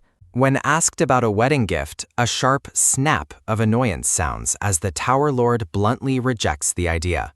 As the two men bicker like old friends, a chibi Evgenia observes the scene, finding their genuine camaraderie rather amusing. Shifting back to business, the Tower Lord prepares to unveil the special carriage he designed specifically for the black-haired Duchess. With a swift motion, a swoosh sounds as the cover is removed to reveal a sleek, metallic machine that looks like a rocket. Horror and confusion wash over the newlyweds as they stare at the bizarre invention, questioning if it's even safe to ride. The Tower Lord proudly boasts about the aerodynamic curves of his creation, while Evgenia fears it might launch her into space. Suspicious of his high-tech design, the Duchess wonders if the Tower Lord is another transmigrator before he reveals he merely built a dream. The black-haired Evgenia exhales a quiet sigh of relief as the heavy wedding ceremony finally concludes. Surrounded by a fiery aura, the black-haired lady criticizes the Tower Lord's mechanical carriage as bizarre. The rainbow-haired Tower Lord is crestfallen, defending the immense cost and effort put into his creation. Evgenia insists the overly complex carriage is simply too embarrassing for a noble lady to ride in. Whispering to the Tower Lord, Evgenia suggests an alternative plan while the blonde Uklid stands nearby. The staff proceeds to load heavy luggage into the carriage under the Duke's watchful, curious gaze. Standing beside his bride, the blonde Uklid formally announces that they are ready for their departure. Duke Sionel bids them farewell, reminding them to send word immediately once they reach their destination. The family watches with mixed emotions as the carriage pulls away from the grand manor at last. While the Duke watches, the Tower Lord gestures wildly, explaining the incredible price difference of his invention. He remains deeply confused that the lady would find his mechanical masterpiece anything less than amazing. Panic strikes as a hooded aide informs the Tower Lord that their VIP carriage has suddenly disappeared. The shimmering, revolver-shaped mechanical carriage sits alone, its presence shining brightly under the afternoon sun. A horrifying realization dawns as the aide reveals that a month's worth of profit was loaded inside. The rainbow-haired Tower Lord screams in absolute terror at the accidental loss of all his tower's revenue. Inside her carriage, the black-haired Evgenia shifts uncomfortably, feeling something hard digging into her seat. She wonders if the discomfort is just her imagination as she travels alone toward her new home. Evgenia notes her separation from Uklid during the journey, riding in the carriage provided by her father. Despite the bumpy ride, she celebrates the successful first phase of her plan to leave the capital. Thoughts of the creepy purple-haired Crown Prince Kaiden haunt her, making her glad to be far away. Flushed with joy, the black-haired lady reflects on the miracle of finally marrying her ultimate favorite character. A blushing chibi Evgenia dwells on her wedding day, replaying the romantic near-kiss moment in her head. Determined to build a future, she resolves to stay by Uklid's side and show him her devotion. Looking out at the scenery, the black-haired bride anticipates many happy days ahead in the northern mountains. The scene shifts to a grand imperial palace where the emperor receives news of the sudden union. Emperor Owen Elios ponders the unexpected marriage, questioning whether the official registration could actually be real. A formal nameplate confirms the identity of the powerful and contemplative ruler, Emperor Owen Elios. Seated at his massive desk, the emperor admits he initially suspected the marriage document was a fake. He remained suspicious of the sudden union, noting that Evgenia had no previous talks with noble houses. His advisor explains that the Basilian family had been holding out for a proposal from the prince. Irritation grows as the emperor recalls Prince Kaiden's sudden proposal to the younger sister Melissa instead. He reflects on the shock that the blonde Duke Rudion has become the Basilian family's new son-in-law. The journey continues through a vast snow-covered landscape as the carriages trek further into the north. An aide informs Uklid that the new Duchess appears to possess an extraordinary and mysterious special ability. The blonde Duke looks on with surprise, questioning the validity of the aide's strange and sudden claim. The aide suggests that the black-haired lady must have been born under a very lucky star. He recounts how she received a valuable, jewel-studded watch just for helping a man in trouble. Visuals reveal the expensive teddy bears she won easily during a series of small prize-winning events. The aide concludes that the Basilian family must have an incredible, innate luck regarding money and treasures.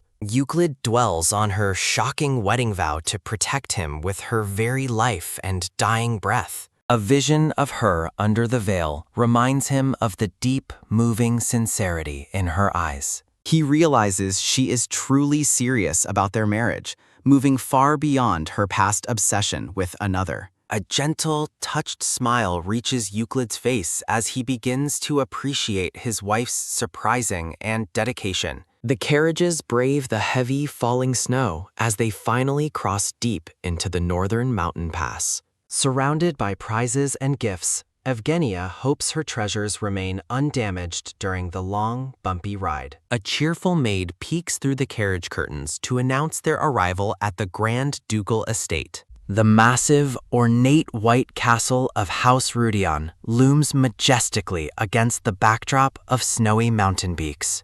Evgenia gazes at the grand estate with awe, imagining it as the perfect cozy nest for them. Uklid helps his black-haired bride descend from the carriage as they finally reach the castle's main entrance. The lady notes the cold, unwelcoming expressions of the Rudion retainers waiting for them in the snow. Evgenia reflects on the bitterness of Uklid's retainers while the blonde duke engages them in a tense staring contest. The black-haired lady notices two blonde children standing nearby, wondering if they could be related to her husband.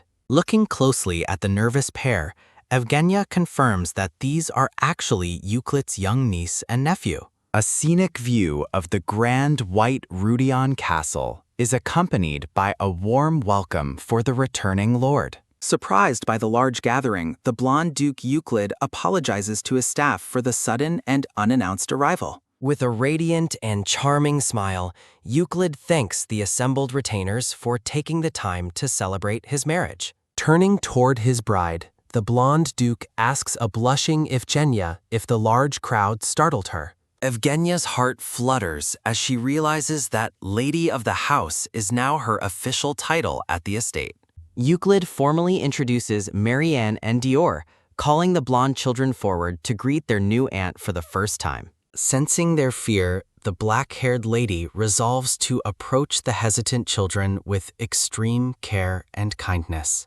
Marianne and Dior remain frozen and uncertain, their wide eyes reflecting a deep sense of unease toward their new aunt. Uklid offers another apology, explaining that the children haven't had many opportunities to meet and interact with new people. Evgenia reassures her husband that it is perfectly normal for children to be shy around strangers during a first meeting. With a warm and welcoming expression, the black-haired lady introduces herself and invites the kids to simply call her aunt. A sudden, sharp pinch to a child's arm occurs, accompanied by a quick, stinging sound and a silent gasp. Marianne gasps in sudden pain as the blonde boy, Dior, watches the tense interaction with a worried expression.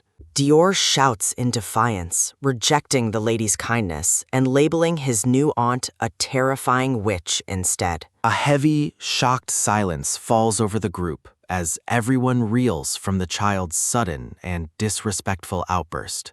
Angered by the disrespect, the blonde Duke Uklid firmly scolds Dior for speaking so rudely to the Duchess. Uklid turns back to a stunned Evgenia, offering his sincere apologies for the children's young age and uncharacteristic hostility. Cleverly reframing the insult, Evgenia claims that witches in stories are always beautiful, turning the slur into a compliment. Dior looks on in utter confusion, completely thrown off balance by the black-haired lady's calm and unexpected response. Seeking to win them over, Evgenia produces a jar of shimmering purple candies she specifically bought for the children. The black-haired lady offers the treats with a sparkle in her eye, inviting the children to taste them. Chibi Evgenia gushes over the children's cuteness as they happily munch on the delicious, sweet purple candies. Uklid watches the interaction with a contemplative gaze, noting the unusual and complex dynamic between his wife and the kids. A sense of unease lingers as a cold and distant woman with brown hair watches the group from the shadows. A dark memory of Marianne's cry of pain resurfaces, hinting at a hidden cruelty lurking within the grand manor. Relaxing in a luxurious bath, the black-haired Evgenia ponders the strange events and hostile atmosphere she encountered upon arrival. A brown-haired maid enters to announce dinner and urges the Duchess to head toward the dining room immediately. Evgenia decides she must personally observe the children to understand the true cause of their fear and behavior. The scene shifts to the grand dining hall of Rudion Castle, where a massive table has been elegantly set. Entering the hall, Evgenia is baffled by the absurdly long distance between her seat and the rest of the family.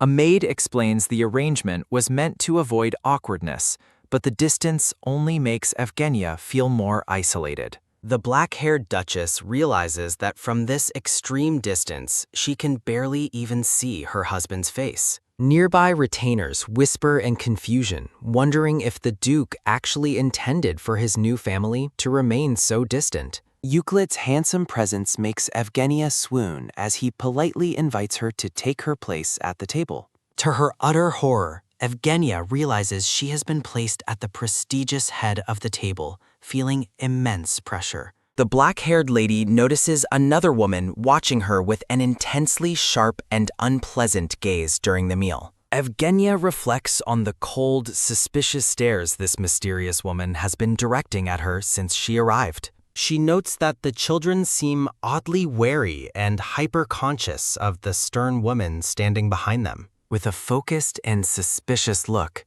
Evgenia begins to question the true identity and purpose of this lingering guest. Evgenia asks if the woman is the nanny, but Uklid clarifies that Lady Beers is not a servant. The black-haired lady is surprised to learn that the woman in the room is actually a member of the nobility. Uklid explains that Amy Beers is the late Duchess's sister who helps look after the young children. Evgenia's suspicions grow as she wonders why a noblewoman would reside in such a remote and modest estate. The blonde Duke Uklid looks on as his bride processes the complicated family dynamics and hidden tensions within the castle. Uklid firmly dismisses any notion of an unmarried noble lady residing permanently within the castle for any reason. Evgenia turns to Lady Beers, inquiring if she plans to visit the children again the following day. The black-haired Duchess suggests an afternoon visit instead,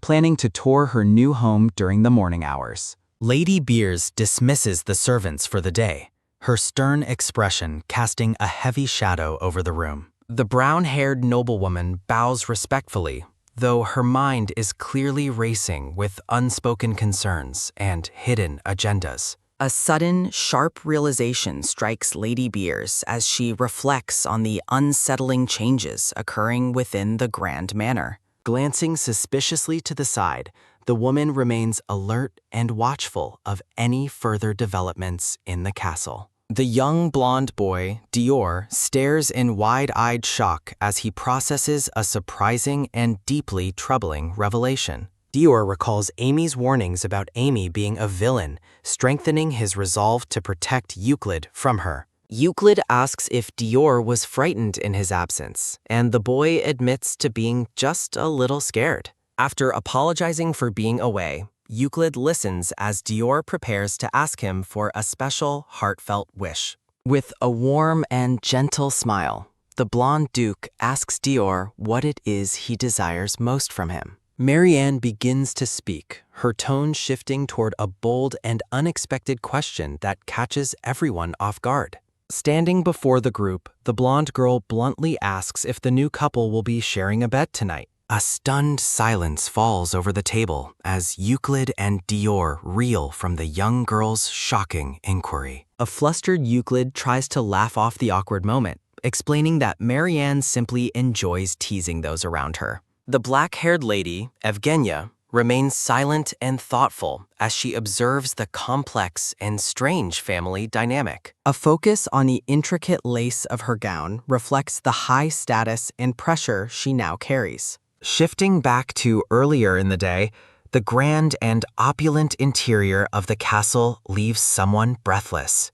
Dior and Marianne stand in awe before a massive mountain of gifts sent to them by their new aunt. A heavy sigh escapes the blonde girl as she processes the confusing contrast between the gifts and the rumors. Noticing his sister's hesitation, the young boy nervously asks if she is angry about this sudden influx of presents. Marianne warns Dior not to blindly trust Amy's claims, even though they were told their aunt is a monster. She recalls Amy's threats of replacement punishment and asserts that she will handle the situation herself from now on. Dior tentatively admits that their new aunt actually seemed like a good person during their brief encounter. Relieved by his sister's possible agreement, Dior's face lights up with a radiant and hopeful smile. Marianne reasons that Uncle wouldn't marry anyone truly awful, just as a hand reaches for a nearby door. The children freeze in sudden terror as Lady Beers appears,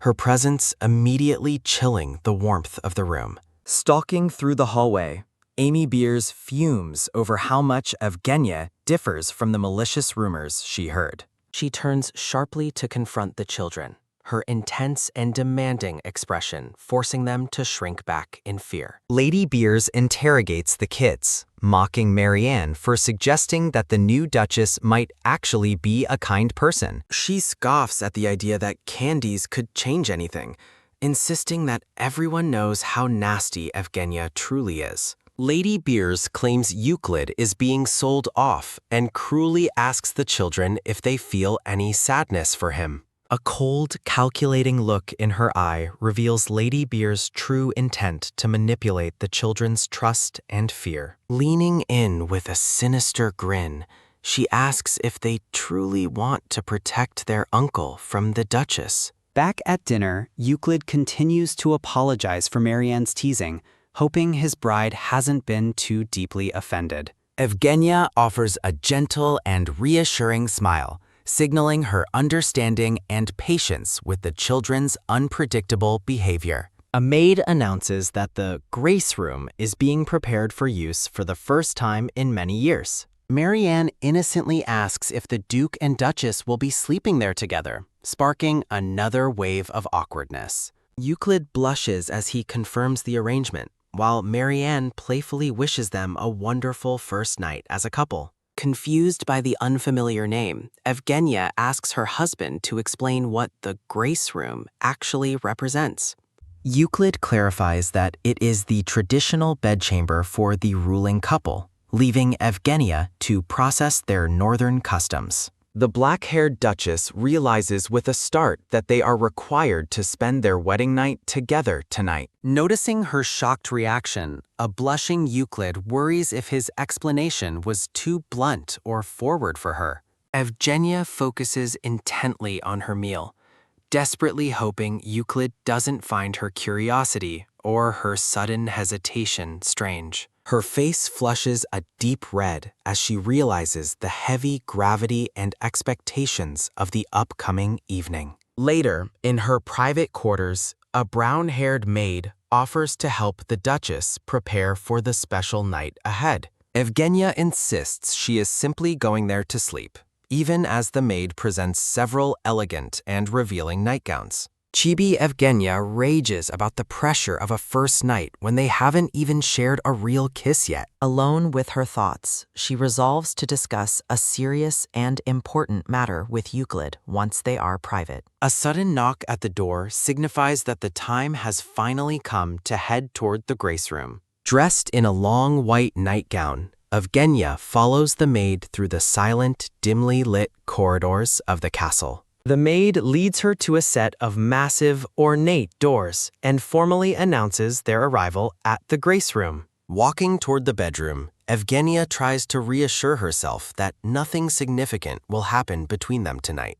Inside the chamber, a startled Uklid is caught holding rose petals while wearing a simple white robe. Evgenia stands frozen at the entrance, staring in utter shock as the Duke panics upon being seen. Blushing intensely, the blonde Duke holds the petals as his bride questions why he is clutching a rose. In a chibi frenzy, Uklid clarifies he wasn't decorating, but simply wanted to prevent any pressure from the servants. Chibi Evgenia offers a polite smile, though she secretly admits she was actually anticipating a more romantic gesture. Observing the lavish, flower-filled room, she reflects on how the beautiful atmosphere seems wasted on such an awkward night. Uklid approaches with a serious expression, assuring her there is no need to worry about the night's expectations. The black-haired Duchess watches her husband closely, wondering if he finds the idea of their proximity truly uncomfortable. Evgenia realizes Uklid wants to build trust before sharing a bet, agreeing that their hearts should be in sync. A chibi Uklid remains stiff and nervous, focused on maintaining a stable and equal relationship with his new wife. Offering a gentle and understanding smile, Evgenia reassures the Duke that she is perfectly fine with his decision.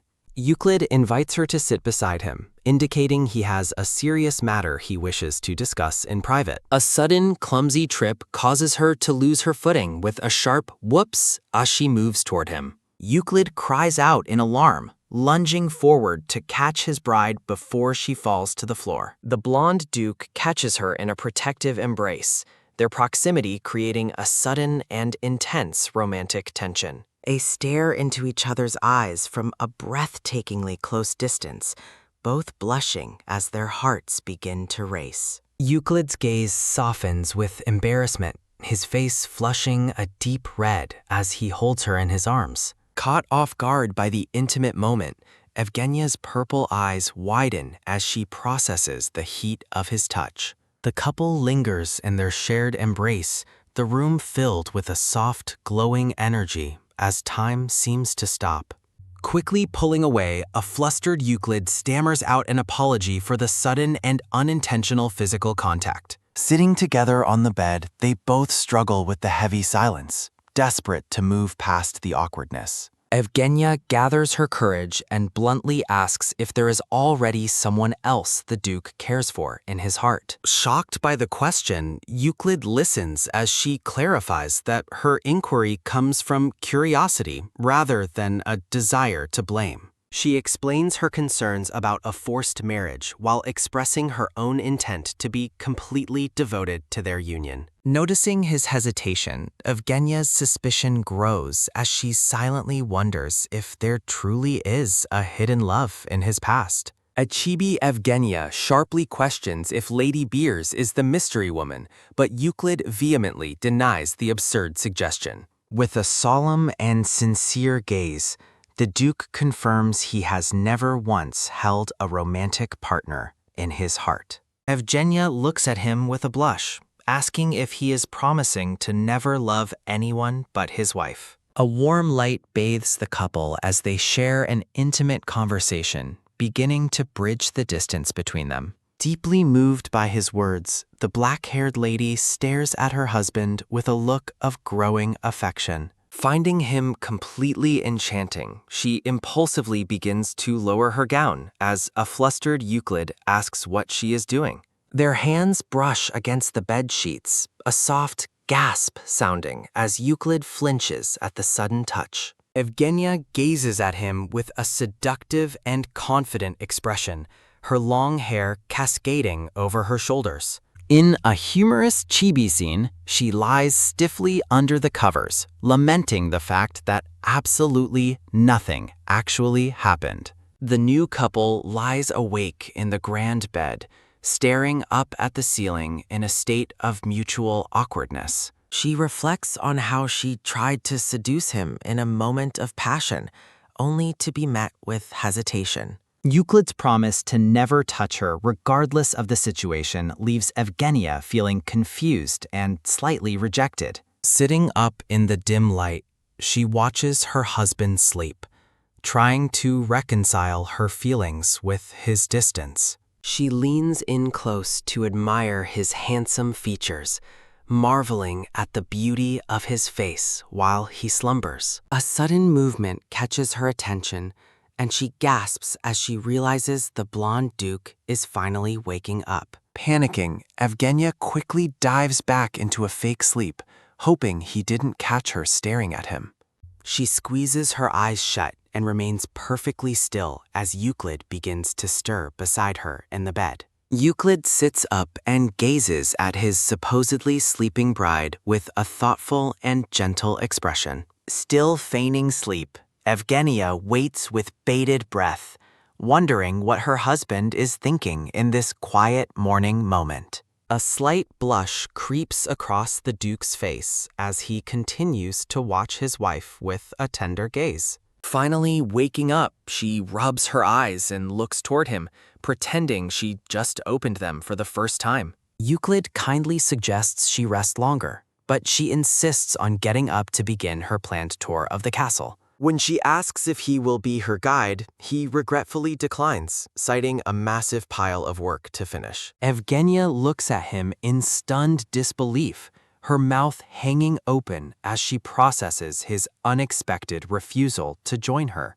Evgenia reflects on her first morning as a married woman, feeling a bittersweet longing to have stayed by Uklid's side. A profile of the blonde Duke captures a moment of quiet introspection as the sun rises on their new life. The steward leads the Duchess into the vast library, which she finds incredibly impressive due to its massive size. Evgenia asks if she can visit the library whenever she pleases, and the steward happily welcomes her and the children. Plotting to uncover Uklid's ancestral secrets, the black-haired lady wears a wicked grin that makes the steward sweat with worry. The steward suggests moving the tour to the gallery, where portraits of the previous dukes and Uklid are displayed.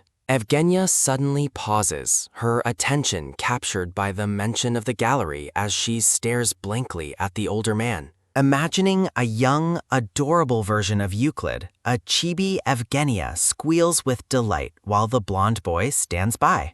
She decides to postpone seeing the portraits until tomorrow, hoping to experience the gallery tour together with her husband. Evgenia asks if her office is located on the same floor as Euclid's study, surprising the steward with the request. The steward explains how they managed the household previously and gleefully anticipates the Duchess taking over all management duties. Chibi Evgenia suspects the steward is simply trying to dump all the chores on her while he relaxes in retirement. The steward leads her through a grand, sunlit hallway, confirming her office is at the end of Euclid's corridor. Noticing the ornate wall lamps are unlit, Evgenia questions if they are merely decorations since she has never seen them used. The steward admits that magic stones are too expensive for the current estate's budget, leaving the lamps cold and dark. Shocked, Evgenia reminds him of the many magic stones and carriages her family sent as part of the wedding gifts.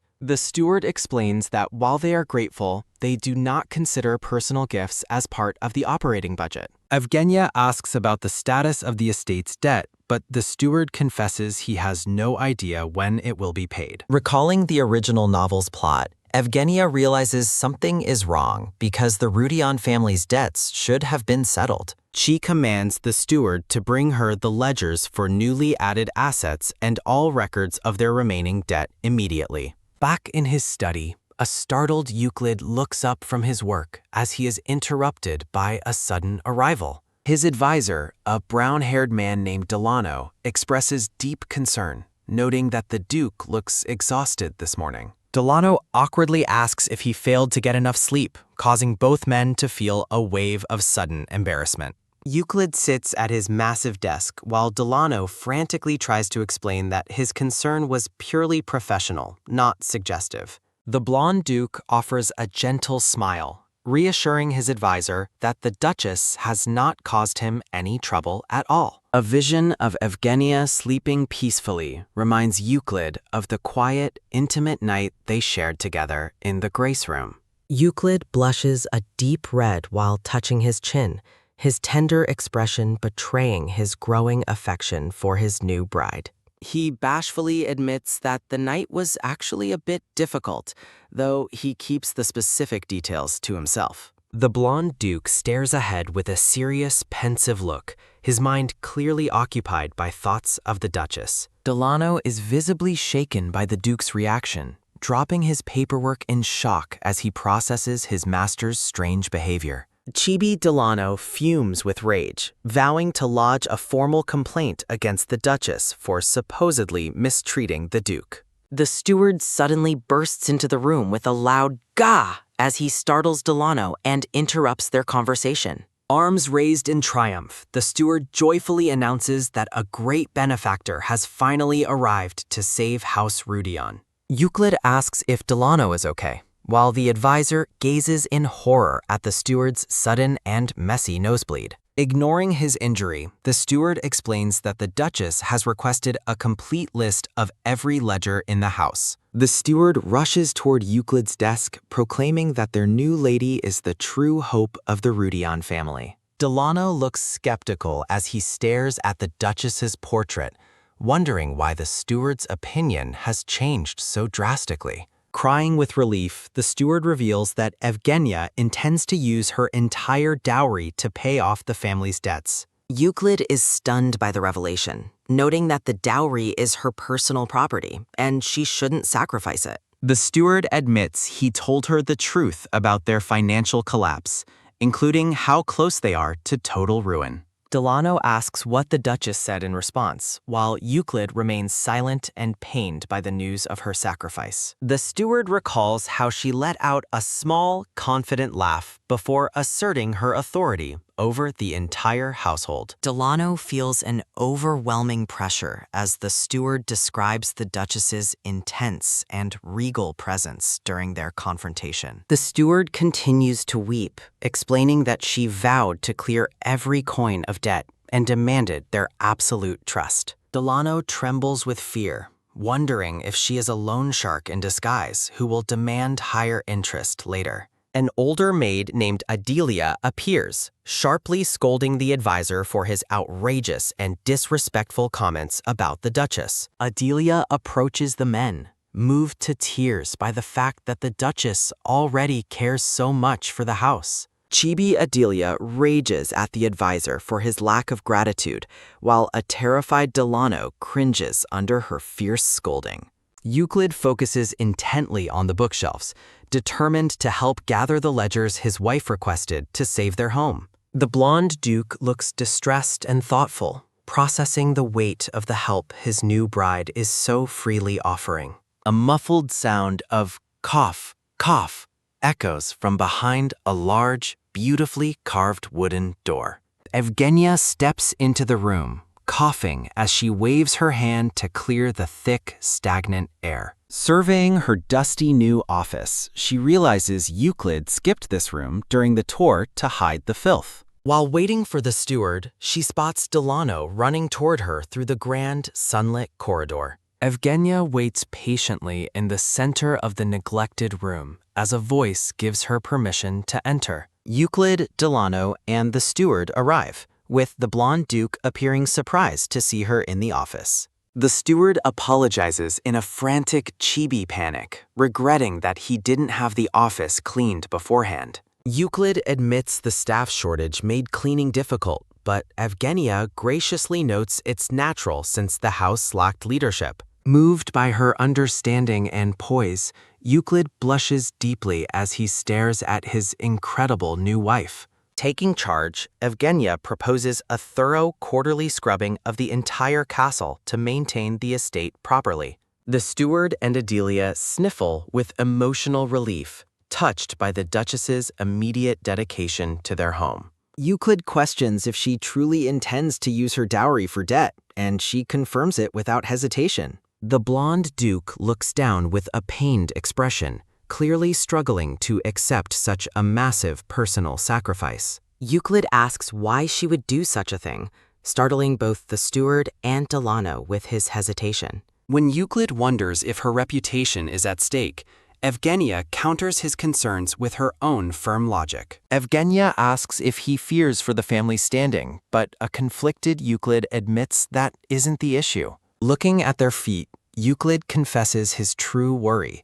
He doesn't want her title to feel like a burden. The black-haired lady stares at her husband, her expression hardening as she prepares a sharp rebuttal. Uklid flinches as she asks why he is placing the emotional burden on her instead of himself. Realizing her words were sharper than intended, Evgenia looks slightly regretful while maintaining her firm stance. In a chibi moment, she worries she pushed too hard, but Uklid solemnly says he understands her point. Evgenia scoffs at the idea of charging her husband interest, while Uklid argues that money matters require clarity. She explains that keeping their finances separate feels like a shackle, as if he's preparing for a future separation. Declaring herself a Rudion, she asserts her right to clear the debt and protect her family's legacy. Evgenia warns that refusing her help would mean he doesn't respect her as his wife, leaving Uklid stunned. She reminds him of his wedding vow to honor her, leaving the blonde duke speechless under her intense gaze. Uklid sweats nervously as he processes the weight of her words and his duty to respect her wishes. The couple's intensity leaves the servants pretending they saw nothing, much to Evgenia's sudden embarrassment. To break the tension, Chibi Evgenia suggests moving the discussion outside to escape the unhealthy dust. Turning her back, Evgenia leads the way out, telling her husband they are leaving the office for now. Uklid smiles warmly and follows his wife while the servants watch, completely won over by her regal authority. As they walk, Evgenia stops and informs her husband that she has something very important to discuss. Delano suddenly drops to his knees, hailing the Duchess as the true blessing and hope of the entire family. Evgenia is left speechless, her eyes widening in shock at the advisor's dramatic and sudden change of heart. Delano reflects on his past hardships in the poor north while carrying an impossibly tall stack of paperwork. His narrative continues, describing how he saw the arrival of Lady Bazillion as a daunting new obstacle. Delano initially viewed the black-haired lady with fear, viewing her arrival through the lens of negative rumors. A flashback shows Delano screaming in terror during his first encounter with the formidable and imposing Duchess. Everything changed for him after witnessing the intense and heartfelt exchange between the Duke and his new bride. Back in the present, Delano cries with joy, shouting, "My lady," as his past distrust completely evaporates. The advisor prostrates himself on the floor, his dramatic loyalty providing a humorous contrast to the Duchess's confusion. Delano remains bowed in reverence as the narration describes him as a wise man for recognizing her value. Full of newfound vigor, a Chibi Delano sparkles with enthusiasm, ready to serve his new mistress. Evgenia puts him to work,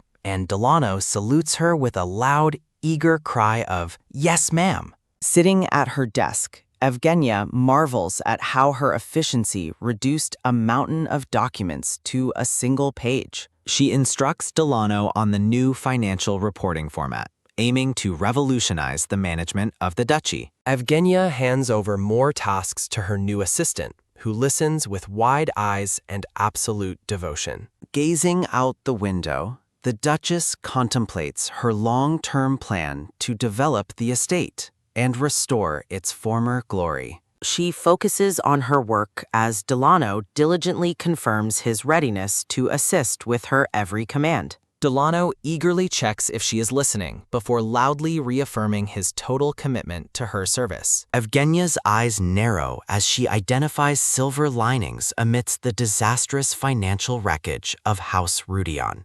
Narrations reveal that the estate possesses valuable mines and territories, promising a recovery once the debt vanishes. Surveying her massive dowry of gold and jewels, the Duchess plans to liquidate her wealth to save her house. Focused and determined, the black-haired lady studies the ledgers, knowing efficiency is the key to her liquidation strategy. Delano expresses uncertainty about the logistics, causing the Duchess to pause her work and look up with mild irritation. Evgenia declares her intention to sell the assets through her personal maid, leaving her advisor looking visibly confused. Reaching for her necklace, Evgenia instinctively begins to call for Anne before realizing her trusted maid isn't there. An empty silhouette marks the maid's absence, leaving the room feeling cold as Yevgenia stares at the traces. A memory shows Anne making excuses to stay away for 2 days, a request that now seems deeply suspicious. Chibi Delano radiates newfound energy, saluting his mistress as he promises to handle any mountain of paperwork she provides. The advisor hesitates for a moment, his expression softening as he looks at the hardworking and regal Duchess. Evgenia clutches her collar, wondering if she will truly get the chance to restore the family's former glory. A series of sharp tock-tock knocks interrupt Delana's gushing praise as someone arrives at the office door. Uklid enters the office, his blonde hair glowing as the Duchess welcomes her husband as her greatest blessing. The blonde Duke walks toward her desk, reporting that he has finished eating his meal in the dining hall. Uklid looks apologetic, explaining that he ate separately to avoid interrupting her intense and important work schedule. Evgenia stares at him with deep concern, firmly insisting that he must never skip a meal for his health. In a chibi moment, she gushes internally, finding Uklid's humble and caring nature to be absolutely heart-melting. Documents clutter the desk as she confirms they should pay the debt interest before the next month's deadline. Chibi Uklid offers to have dessert sent up, a thoughtful gesture that brings a spark of joy to the room. Evgenia imagines the blonde children joyfully eating cake, motivated by their adorable presence to push through her exhaustion. The Duchess stands up, surprising her husband by offering to go herself despite her mountain of unfinished paperwork. Blushing and embarrassed, Chibi Evgenia struggles to admit she simply wants a happy dessert break with the children. A close-up of Euclid's eyes through his glasses captures his quiet admiration for his wife's sudden change of heart. Evgenia looks down with a soft, melancholic gaze, reflecting on the heavy responsibilities she has taken upon herself. Uklid agrees to her request, while the Duchess secretly vows to protect her husband from becoming further exhausted. The blonde Duke blushes and turns away as a rhythmic tock-tock of footsteps echoes through the hall. A brown-haired lady sits in a sunlit parlor, sipping tea with a look of bored entitlement and arrogance. Marianne and Dior watch her nervously as she questions why the Duchess skipped her meal earlier that day. The woman reflects on the fees paid to house beers, doubting that the new bride can truly help them. Looking out the window, she complains about her stingy father and her desire to have married Uklid herself. Sipping her tea, she maliciously wonders if the Duke and his bride have even managed to consummate their marriage. A dark, gloomy vision suggests the couple is distant, reinforcing the lady's hope that they don't get along. She predicts the Duchess will flee within a week, terrifying the children who overhear her cold and dismissive words. Dior's hand shakes as he draws, his heart breaking at the suggestion that his kind new aunt is leaving. The young boy sits in a blue-tinted atmosphere of despair, terrified that he might lose his new family member. Chibi Marianne looks distressed, explaining that the maids took their toys away because they weren't being played with. The brown-haired lady walks away, uncaring of the children's sadness, searching for a way to kill her boredom. She stops and looks back with a sharp, suspicious glance as something on the floor catches her eye. Dior is startled as she asks about the item, her attention suddenly locked onto one of the discarded toys. A golden teddy bear with a pink ribbon sits on the floor, its eyes shimmering brilliantly in the light. The brown-haired lady gasps in shock, realizing the bear's eyes are made of genuine and very expensive emeralds. Evgenia's voice coolly reveals that the doll cost 15 gold, her presence looming behind the stunned and greedy woman. Horrified by the price, the chibi lady screams in disbelief as she processes the insane wealth the Duchess possesses. She questions how a mere doll could be so expensive, her eyes wide with a mix of shock and envy.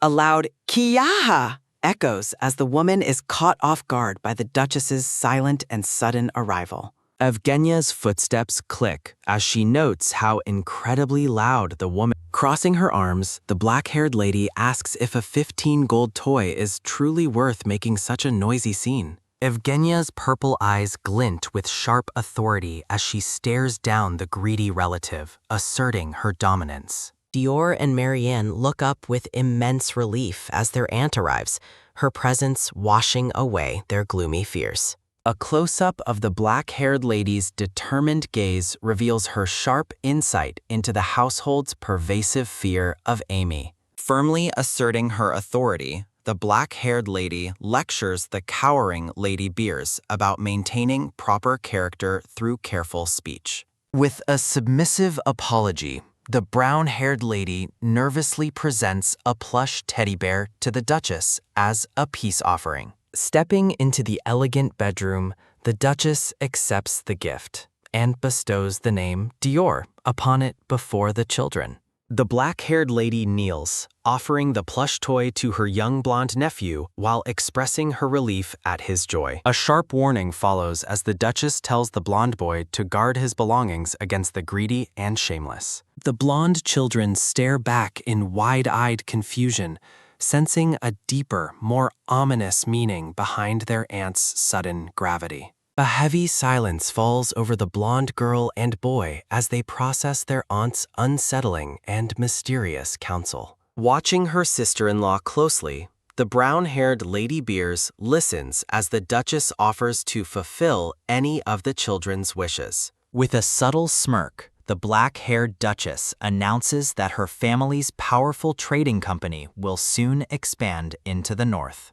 Panic washes over the brown-haired lady as she realizes the devastating impact the Basilian expansion will have on her business. Trembling with fear, the brown-haired lady wonders if her family's company can survive the arrival of such a dominant competitor. Mocking her rival's distress, the black-haired lady feigns innocence while asking if the new trade route isn't a benefit. A sharp sound of teeth grinding is heard as the brown-haired lady seethes with unspoken rage and mounting anxiety. Claiming sudden urgency, the brown-haired lady beats a hasty retreat, while the chibi duchess dismisses her with a knowing look. A hurried "Hodadak" echoes as the brown-haired lady flees, leaving the duchess to observe her desperate departure with cold satisfaction. Time passes quietly within the grand manor as the afternoon sun begins to shift across the ornate, sunlit interior. The room fills with a happy wagyu sound as the blonde children eagerly devour slices of rich chocolate cake. Sipping her tea, the black-haired lady observes the children, noting with quiet concern that they seem far too thin. The duchess contemplates the lack of servants present to assist the children, adding to her growing list of household grievances. Clad in a sharp suit, the black-haired woman reflects bitterly on the cruelty of family members who wear deceptive masks. Turning back, the blonde children exchange a hesitant glance before confirming the truth of their aunt's daily and intrusive presence. Offering a rare, soft smile, the black-haired lady reassures her niece that she is always available to help her. The blonde girl stares up in wonder, clearly moved by her aunt's unexpected and genuine show of support. A rhythmic tuck of heels sounds as the duchess walks through the hall, her mind racing with lingering suspicions. Pushing open a heavy door with a bellcock sound, the duchess suspects there is more to the relationship with House Beers. Anne and the brown-haired man greet the duchess warmly, welcoming her home after her long and taxing afternoon.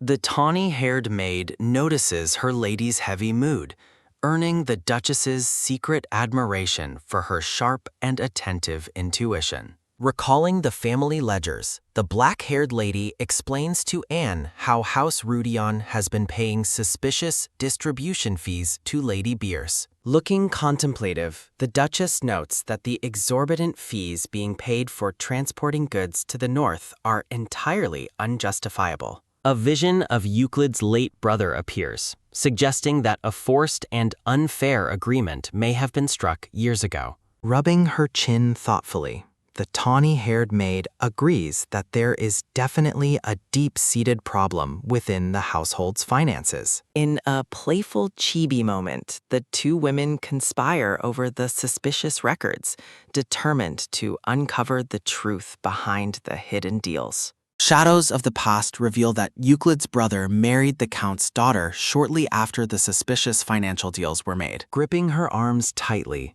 the duchess resolves that the opening of her family's trading branch will finally end this extortion. Radiant with fury, the black-haired lady seethes over the years of manipulation her new family has endured. When the maid suggests involving Cyanel, the black-haired lady wonders why her brother's name is suddenly being brought up. Anne points out that Sionel's expertise in auditing unfair economic activities makes him the perfect ally to crush the monopoly. Standing amidst the towering bookshelves, the Duchess learns that it may still be possible to legally punish the Beers family. The Duchess questions why House Rudion never used the law to fight back, suspecting a much deeper and darker secret. Remembering Uklid's reluctance to visit the capital, the black-haired Duchess wonders if the imperial family bears a grudge against his house. A chilling realization dawns on the black-haired lady as she considers the possibility of high-level imperial hostility toward her husband. Clenching her fists, the tawny-haired maid prepares to deliver another shocking piece of information to her increasingly troubled mistress. Shadows of whispering nobles suggest that the emperor's quiet hatred for the north is a well-known secret among the elite. A sudden Miamchit flinch halts the conversation as the chibi maid hesitates to reveal an even more scandalous event. Hushing the Duchess, the tawny-haired maid nervously admits to exaggerating slightly, while the brown-haired man watches the pair with concern. Looking somber, the brown-haired man reveals the alarming discovery that there isn't a single full knight left in the order. The revelation continues as the man explains that the commander's post remains vacant, leaving the castle's defense in total disarray. Shadows of squires illustrate the dire situation, where the Duke himself must personally manage the castle's meager and overextended guard. Evgenia is surprised to learn from the brown-haired man that Uklid handles staff training personally. The black-haired Duchess falls into deep thought, reflecting on the unconventional management of the estate's servants. Narration describes Rudion Castle as a magic fortress, built with the heartfelt devotion of the First Lord. Standing in the sunlit office, the advisor explains that even long-term staff cannot operate the castle's hidden defenses. Evgenia gestures for the man and her brown-haired maid to approach, leaving them both visibly confused. In a secretive chibi moment, Evgenia whispers her tactical plans for Grestle while her subordinates listen intently. The Duchess's hidden instructions spark a sudden fire of devotion, leaving her bewildered by their explosive excitement. The brown-haired maid enthusiastically promises to contact Black, leaving the black-haired Duchess completely baffled by the terminology. When Anne mentions gold, Evgenia's confusion deepens as she realizes she has no idea what these codenames represent. Resting on her chaise, Evgenia reflects on hiring mercenaries and appointing Grestle as the new commander of the knights. Grestle stands tall at the head of a loyal group of knights, ready to fulfill the Duchess's commands.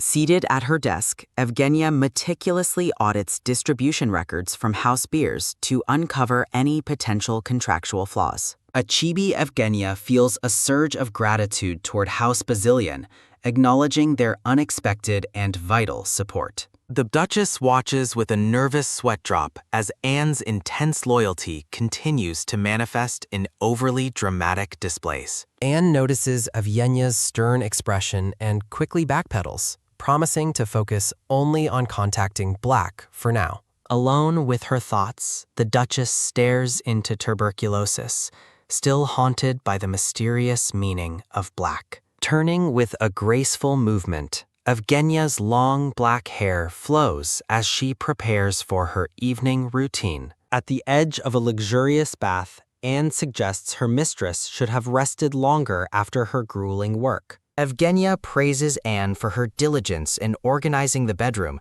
noting it took the dedicated maid 2 full days. A chibi Anne eagerly offers to show off her handiwork, and a hesitant Evgenia agrees to follow. Approaching a large grandfather clock, the Duchess questions why Anne has led her to such an ordinary object. With a rhythmic druru sound, Anne skillfully turns the clock hands backward, triggering a hidden mechanism within the room. A quick tock-tock knock on the adjacent wardrobe confirms the secret sequence is nearly complete. A hidden door slides open with a low rumble, leaving Evgenia shocked while a beaming Anne reveals the secret. The maid invites her lady to enter the secret chamber, her eyes sparkling with pride at the hidden surprise. Inside, a dazzling shalala brilliance reveals a secret boutique overflowing with magnificent dresses and priceless jewels. Evgenia is stunned by the secret room's luxury, worrying about the implications of such a space within Rudion Castle. Realizing her past self must have ordered this, a chibi Duchess laughs nervously while Anne watches with confusion. A sharp gasp escapes Evgenia as she spots a familiar item among the hidden treasures of the secret vault. Her mind races as she identifies a pouch with the exact same pattern as the one given to Rehart. Shimmering pearls and golden chains frame the mysterious pouch, linking her past actions to this hidden collection. Memories of the pink-haired Rehart and Anne's mention of black coalesce, sending a chill down Yevgenia's spine. With a soft rustling basak sound, hands open the pouch to reveal a glowing, radiant gem of immense power. Evgenia smiles with quiet satisfaction, knowing she provided Rehart with more resources than he had in the original timeline. A dark, heavy atmosphere surrounds her thoughts as she wonders if Rehart has already seized control of the underworld. The scene shifts to the imposing Black Assassination Guild headquarters, illuminated by the cold light of a crescent moon. Alarms blare as a ta-da sound echoes. A blood-splattered, pink-haired youth fights his way through the guild's outer defenses. With a fierce pang sound, the pink-haired boy moves with supernatural speed, effortlessly cutting down the guild's elite guards. Watching from a window, a scruffy man notes with awe that the intruder disarmed his men without causing serious harm. Rehart stands amidst the fallen guards, his sheer skill leaving the seasoned assassins feeling completely helpless and outmatched. The scruffy guild member realizes their master used this attack to keep them sharp and test their newfound readiness. A loud Bielkak sound announces the intrusion as a door is kicked open, signaling the end of the skirmish. Rehart walks through the doorway with a steady Jobuk step, his expression calm despite the blood on his face. The scruffy man asks if the intruder is Lord Reinhardt, and the pink-haired youth confirms his identity with cold authority. Dropping to one knee with a chuk sound, the scruffy man pledges his eternal loyalty to Rehart, their new master. Standing tall before his new subordinates, Rehart prepares to lead the guild under his absolute and ruthless command. But chilling, sick grin spreads across Reihart's face as he asks when he can finally reunite with his mistress. A sudden Byunchuk start awakens Evgenia, who sits up in bed with wide eyes and a racing heart. With a gentle jack, jack of birds chirping outside, the Duchess stares into the dawn, shaken by her vivid premonition. A soft sarak sound follows as her gown ruffles, the quiet morning air offering no answers to her growing unease. Evgenia realizes the black her maid mentioned refers to the deadly assassination guild once led by pink-haired Rehart. The black-haired Duchess ponders if during the connection between her plans and the guild's name is merely a coincidence. While resting on her bed, Evgenia is approached by Anne and the advisor as the evening's revelations continue.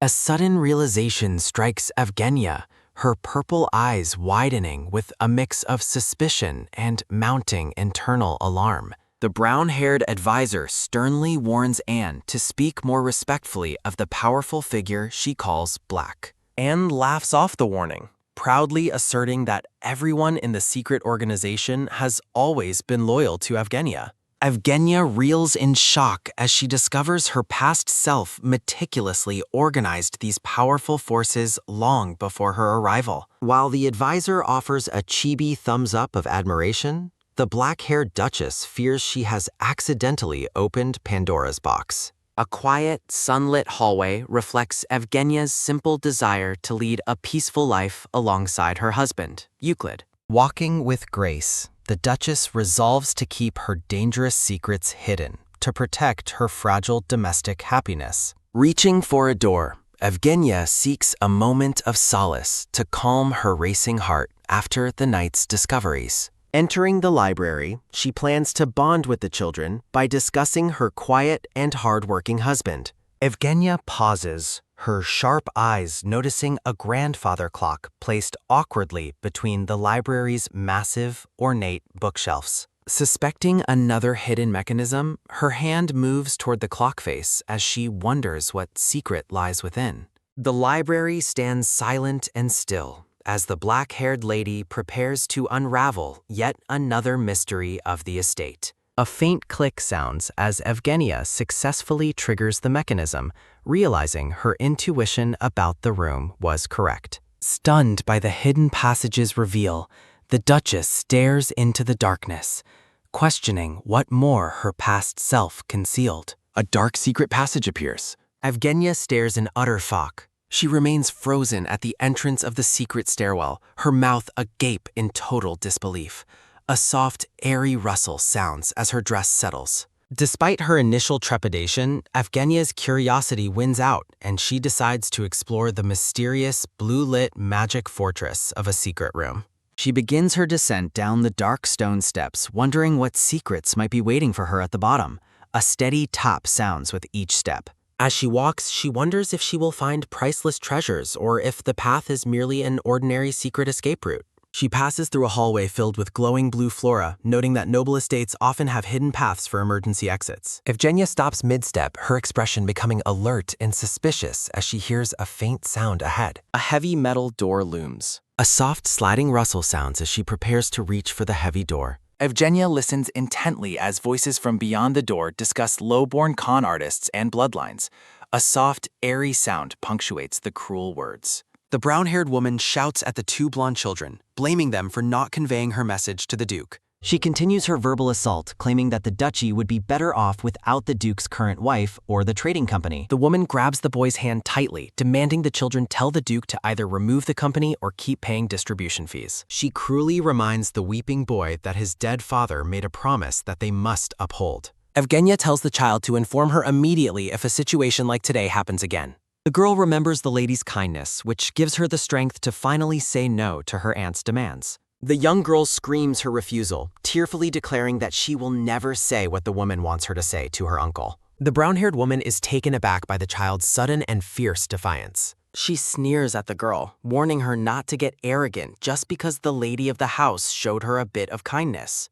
The cruel woman laughs mockingly. She tells the children that once the Duke and his wife know their true identity, they will no longer be treated like human beings or family. A sudden, thunderous boom sounds as a hand slams into the wall, casting a terrifying shadow over the brown-haired woman. Evgenia seizes the woman by her hair, her face dark with a terrifyingly calm intensity that leaves the woman gasping in fear. With a cold, piercing gaze, Evgenia asks the woman if she has been tormenting the children this entire time. Evgenia asks if the woman has been acting like this all along while a steady tap sounds. A heavy thud sounds as the brown-haired woman collapses onto the floor. Evgenia stands tall over the fallen woman, her expression one of utter disdain as she demands to know exactly how long this has been happening. The brown-haired woman stammers out a weak, desperate defense, claiming things are not as they appear. Evgenia leans in close, gripping the woman's dress as she delivers a silent, crushing threat.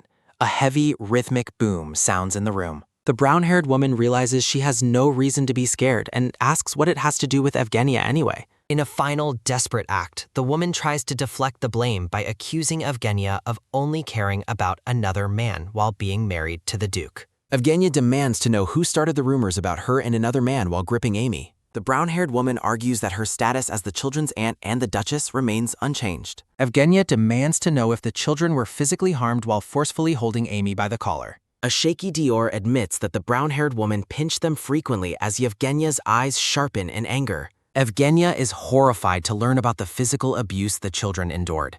Evgenia decides against immediate physical retaliation for the sake of the children's well-being. A sudden, heavy thud echoes through the room as tension peaks. A sharp, terrified scream rings out from the core. Evgenia orders the cruel woman to leave immediately with a terrifying, cold authority. The brown-haired woman flees the room in a desperate, terrified panic. Evgenia gently comforts the trembling children and tells them they are safe now. The children look up at Evgenia with lingering fear and hesitation. The blonde girl tearfully pleads with Evgenia to keep their secret from her uncle. Evgenia stoops down to listen as the blonde girl begins a difficult explanation. The blonde girl reveals that their mother was not actually a member of the Beers family. Evgenia listens intently as the children's true lineage is revealed. The girl explains that Uklid's brother knowingly married a commoner despite the social consequences. The father accepted a crushing financial deal with Count Beers to hide his wife's commoner status. The blonde girl asks if their lack of noble blood means they can no longer call her aunt. Evgenia firmly maintains that she is their aunt regardless of the secrets she just heard. The blonde girl stares in total disbelief at Evgenia's unwavering acceptance. Evgenia assures the children that the blackmailers are not their true family. Evgenia explains that their formal registration in House Rudion makes them legitimate nobles despite the rumors. She gazes at the children with her calm and reassuring smile. The blonde girl tearfully argues that their presence is merely a burden to their uncle. Evgenia is baffled by the children's belief that they are unwanted burdens. Evgenia tells the children she will be disappointed if they truly believe they are a burden. The blonde boy reveals they tried their best to please their uncle while rejecting Amy's influence. The children confess to suppressing their own feelings to accommodate Amy's demands for their uncle's attention. She listens in silence to the children's heartbreaking confessions. A reminder that the Duke prioritizes spending mealtime with the children. The scene shifts to a memory of the Duke sharing a meal with the blonde children. Evgenia emphasizes that their uncle always thinks of them and rushes home whenever possible. The children listen as Evgenia prepares to explain the truth of their uncle's affection. A warm memory shows the blonde man holding the two happy children in his arms. Tears well up in the blonde girl's eyes as she processes the kindness. Evgenia pulls both sobbing children into a warm and protective embrace. Evgenia vows to make the brown-haired woman pay for attempting to ruin her peaceful life. The sun shines brightly over the grand and ornate castle. Evgenia asks the children if they have finally found some peace of mind. The two blonde children look up, still emotional but visibly relieved. Evgenia asks the children if they still wish to hide the truth from their uncle. She waits patiently for their answer while keeping them close. The children finally agree to her suggestion, while Evgenia finds their reactions incredibly adorable. A sudden concerned knock sounds at the door as someone asks if the lady is safe. The door begins to open as the blonde boy lets out a small hiccup. A single, decisive footstep enters Guru. The Duke stops in his tracks, stunned by the emotional scene unfolding before him. The maid gasps in shock as she spots the two children in their disheveled state. The maid explains that Amy's frantic departure led her to believe something terrible had occurred. Uklid and the maid look on with deep concern as the Duke notes that even the normally composed Lady Marianne is crying, urgently asking if everyone is all right and if the children have done something wrong. From off-screen, the children insist they aren't crying because of their hat. The children look on with sorrow. Uklid pauses, looking somewhat skeptical as he reflects on the children's sudden outburst. Behind the scenes, Evgenia notes that the children's fervent denials are only deepening the misunderstanding, though she finally understands the cause of their distress. Uklid gently pats their blonde hats. Uklid gives orders to a maid, requesting a wet cloth, ointment for wounds, and bandages, to which she obediently complies. Evgenia wonders why he mentioned wounds, recalling the children said Lady Beers hadn't physically struck them. She worries if there are injuries she failed to notice. Evgenia reaches out to Marianne and Dior to ask if they are truly okay, but the girl assures her she is fine. Uklid takes Evgenia's hand, telling her to relax so she doesn't make her own wound worse, leaving her stunned. Evgenia realizes she likely got hurt while bursting out of the wardrobe earlier.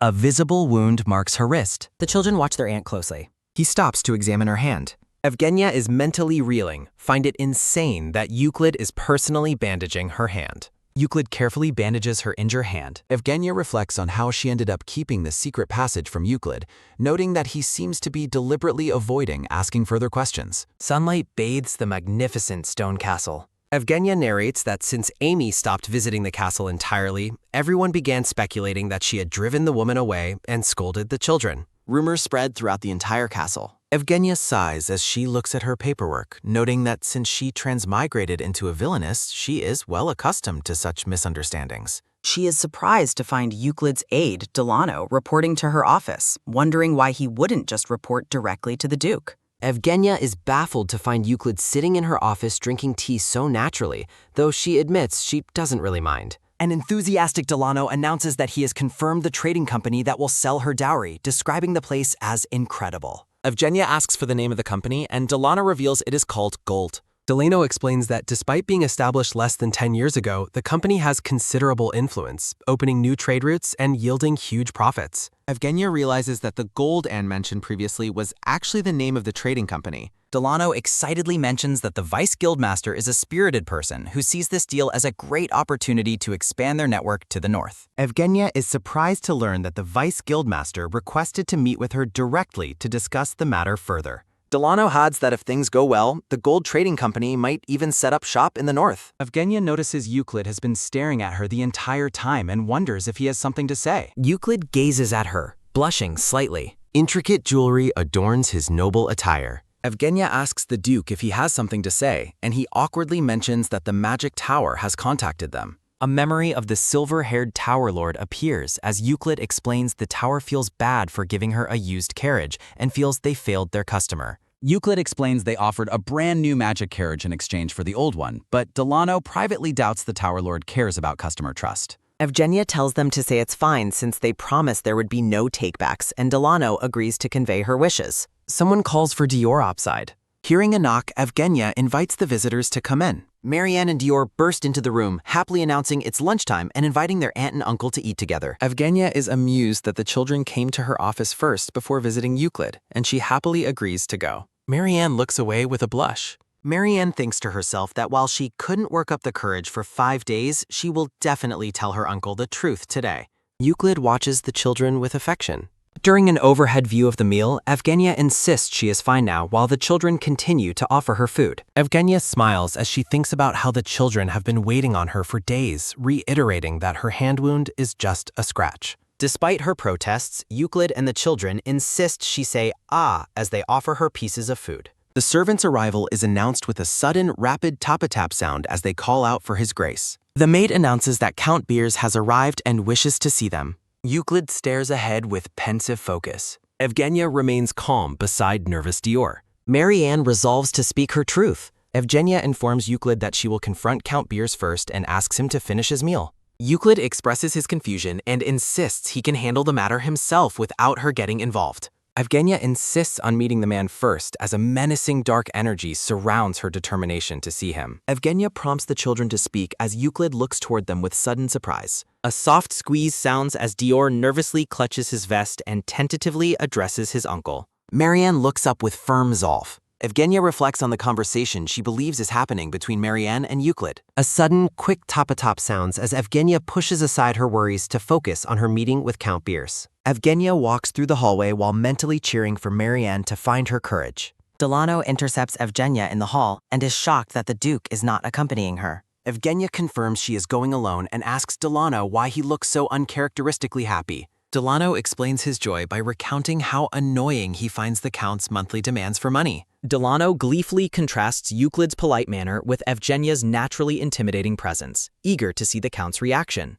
Evgenia questions Delano about the Count's character and whether he usually behaves in a superior manner. Evgenia's expression hardens as she listens to descriptions of the Count's insufferable and disrespectful attitude toward the Duke. Delano trembles as Evgenia's presence becomes terrifyingly heavy while she learns more about the Count's behavior. A sharp crack sounds as Evgenia's aura flares with a decision to personally teach the Count a lesson. Firm hands push open drawing room doors. Evgenia enters with cold, regal authority. A sudden, bright flash surprises Evgenia as she notes the light reflecting off the Count's bald head.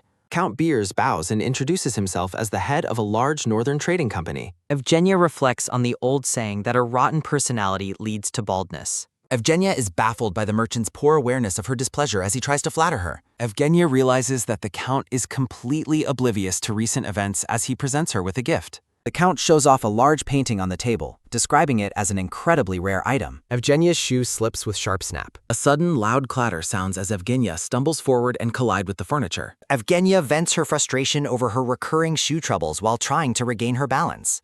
Count Beers stands frozen in shock as he is suddenly drenched in liquid and adorned with a flower. Evgenia is shocked to see that she accidentally knocked over a vase directly onto the Count's painting. Delano and the maid are awestruck, believing they are witnessing a calculated display of the Duchess's legendary cruelty. The Count panics and identifies the ruined gift as the famous masterpiece Sunrise by Diego Verzin. Evgenia's eyes narrow as she recognizes the name of the painting. Evgenia questions the Count's claims while he desperately tries to salvage the wet artwork with a cloth. Evgenia reveals that the authentic Sunrise painting was actually included in her own dowry. Count Beers is paralyzed with fear as Delano confirms that the real painting already belongs to the Duchess. Evgenia points out that her father would never give her a forgery, proving the Count's gift is a fake. The Count pathetically claims he was also a victim of deception to save face after his plan fails. Evgenia laughs at the irony of a con artist being conned before accusing the Count of habitually selling forgeries. Evgenia notes that his previous schemes only worked because he had an accomplice within the house. Evgenia stares down the trembling Count and questions if his attempt to deceive her was born of sheer arrogance. Uklid's voice rings out as he enters the room and calls for his lady. Evgenia calls out to the Duke as he enters with a radiant presence. Uklid asks about the children while Evgenia tries to explain the current situation in the room. Uklid watches with a serious gaze. Evgenia acknowledges Uklid's words with a quiet and respectful confirmation. Evgenia is struck by sudden realization. Uklid offers a radiant, peaceful smile while surrounded by blooming white flowers. Evgenia glances back as she walks through a grand, sunlit corridor. Uklid peers through a doorway with a stern expression while an unseen person expresses nervous surprise. A flashback begins 30 minutes earlier as Uklid questions Marianne's lack of trust in him regarding her secrets. Marianne tearfully explains her fear of being hated and her desire to protect him from further hardship. The girl continues her confession while mentioning her regret over their father's abandonment. Uklid immediately and forcefully rejects her self-deprecating thoughts. His attention is taken by a sudden flinch as he reflects on his brother's actions, leaving the family vulnerable. Uklid questions his own conduct and impact in front of the young children. He resolves to shield them from the dark truth and any thoughts of vengeance. Despite his brother's faults, Uklid finds himself unable to join the world in blaming him. Feeling personally responsible for the family's tragedy, he kneels to give the children a warm hug and an apology. Uklid reassures Marianne and Dior that they are his precious family and that their bond will never change. The children embrace him with joyful laughter, mentioning that their aunt's words were correct. Dior joyfully recalls their aunt's promise that they would always be precious to their uncle. A memory shows Evgenia comforting the sobbing children with a warm hug. Evgenia's voice continues the memory, encouraging them to be glad their real family is different from the Beers family. The children express their immense happiness at being part of Uklid's family. Marianne and Dior celebrate their newfound peace while holding a bouquet of white roses. Uklid smiles warmly, feeling deeply comforted by the children's innocent joy. Back in the present, a sudden boom sounds as Count Beers grovels, claiming he only followed the late Duke's orders. A chilling aura surrounds Uklid as he questions the Count about the financial arrangements regarding his sister-in-law. Uklid continues his interrogation, asking if the children were told to prioritize the Count's interests. His fury intensifies as he challenges the notion that his sister-in-law owes the Count any gratitude. Uklid lets out a heavy, frustrated sigh. He makes a sudden reach for the Count, demanding to know who else shares this secret information. The Count remains defiant in his mind, plotting to use his own methods against the Duke. Uklid repeats his demand for the identities of those who know the truth. He looms over the trembling man, ordering him to answer quickly. Count Beers remains on his knees, surrounded by an atmosphere of intense pressure. The Count secretively considers using his knowledge as leverage against Uklid. An official from the Imperial Treasury suddenly interrupts by bursting into the drawing room. The Count reacts with outrage at the intrusion before being informed of a serious legal problem. Canis Hewen introduces himself and his team of treasury officials to the gathered nobles. The official announces an investigation into the Beers Trading Company for illicit wealth and trade law violations. Canis apologizes for the interruption, explaining they tracked the Count directly to the castle. Uklid remains cold and suspicious, questioning the official's lack of protocol in his home. Canis is visibly flustered as he explains that the Duchess herself granted them entry. Uklid acknowledges the explanation with a calm, analytical expression. Outside the castle gates, a servant prepares to notify the lord of the Imperial Palace's arrival. The castle staff is startled by Evgenia's sudden and perfectly timed appearance. Evgenia offers a calm greeting while Canis formally introduces himself to the Duchess. Canis delivers a message from his superior, Chianel Bazilian, who is busy working at a rapid topping pace. After being told he will investigate thoroughly because she filed the report, Evgenia urges him to begin his work. A slow creak sounds as the Duchess orders the butler to open the grand doors for the officials. A quiet murmur follows the officials as they enter the castle under the watchful eyes of the family. Marianne asks if their grandfather is being arrested, and Evgenia confirms he must be punished for his misdeeds. Evgenia offers silent support to the children as they watch the corrupt Count's downfall. The children acknowledge their aunt's explanation with somber obedience. Evgenia remains pensive, knowing the Count will likely attempt to expose the family's secrets to save himself. A quiet moment of reflection begins as the scene shifts. Evgenia instructs Anne to take the children to the library, and the blonde maid politely agrees. A sudden, sharp click sounds as Evgenia reflects on her future family and the need to protect Marianne and Dior from the Count's history. A sudden, loud puff sounds as Evgenia's chibi form blushes intensely while scolding herself for thinking about future children so soon.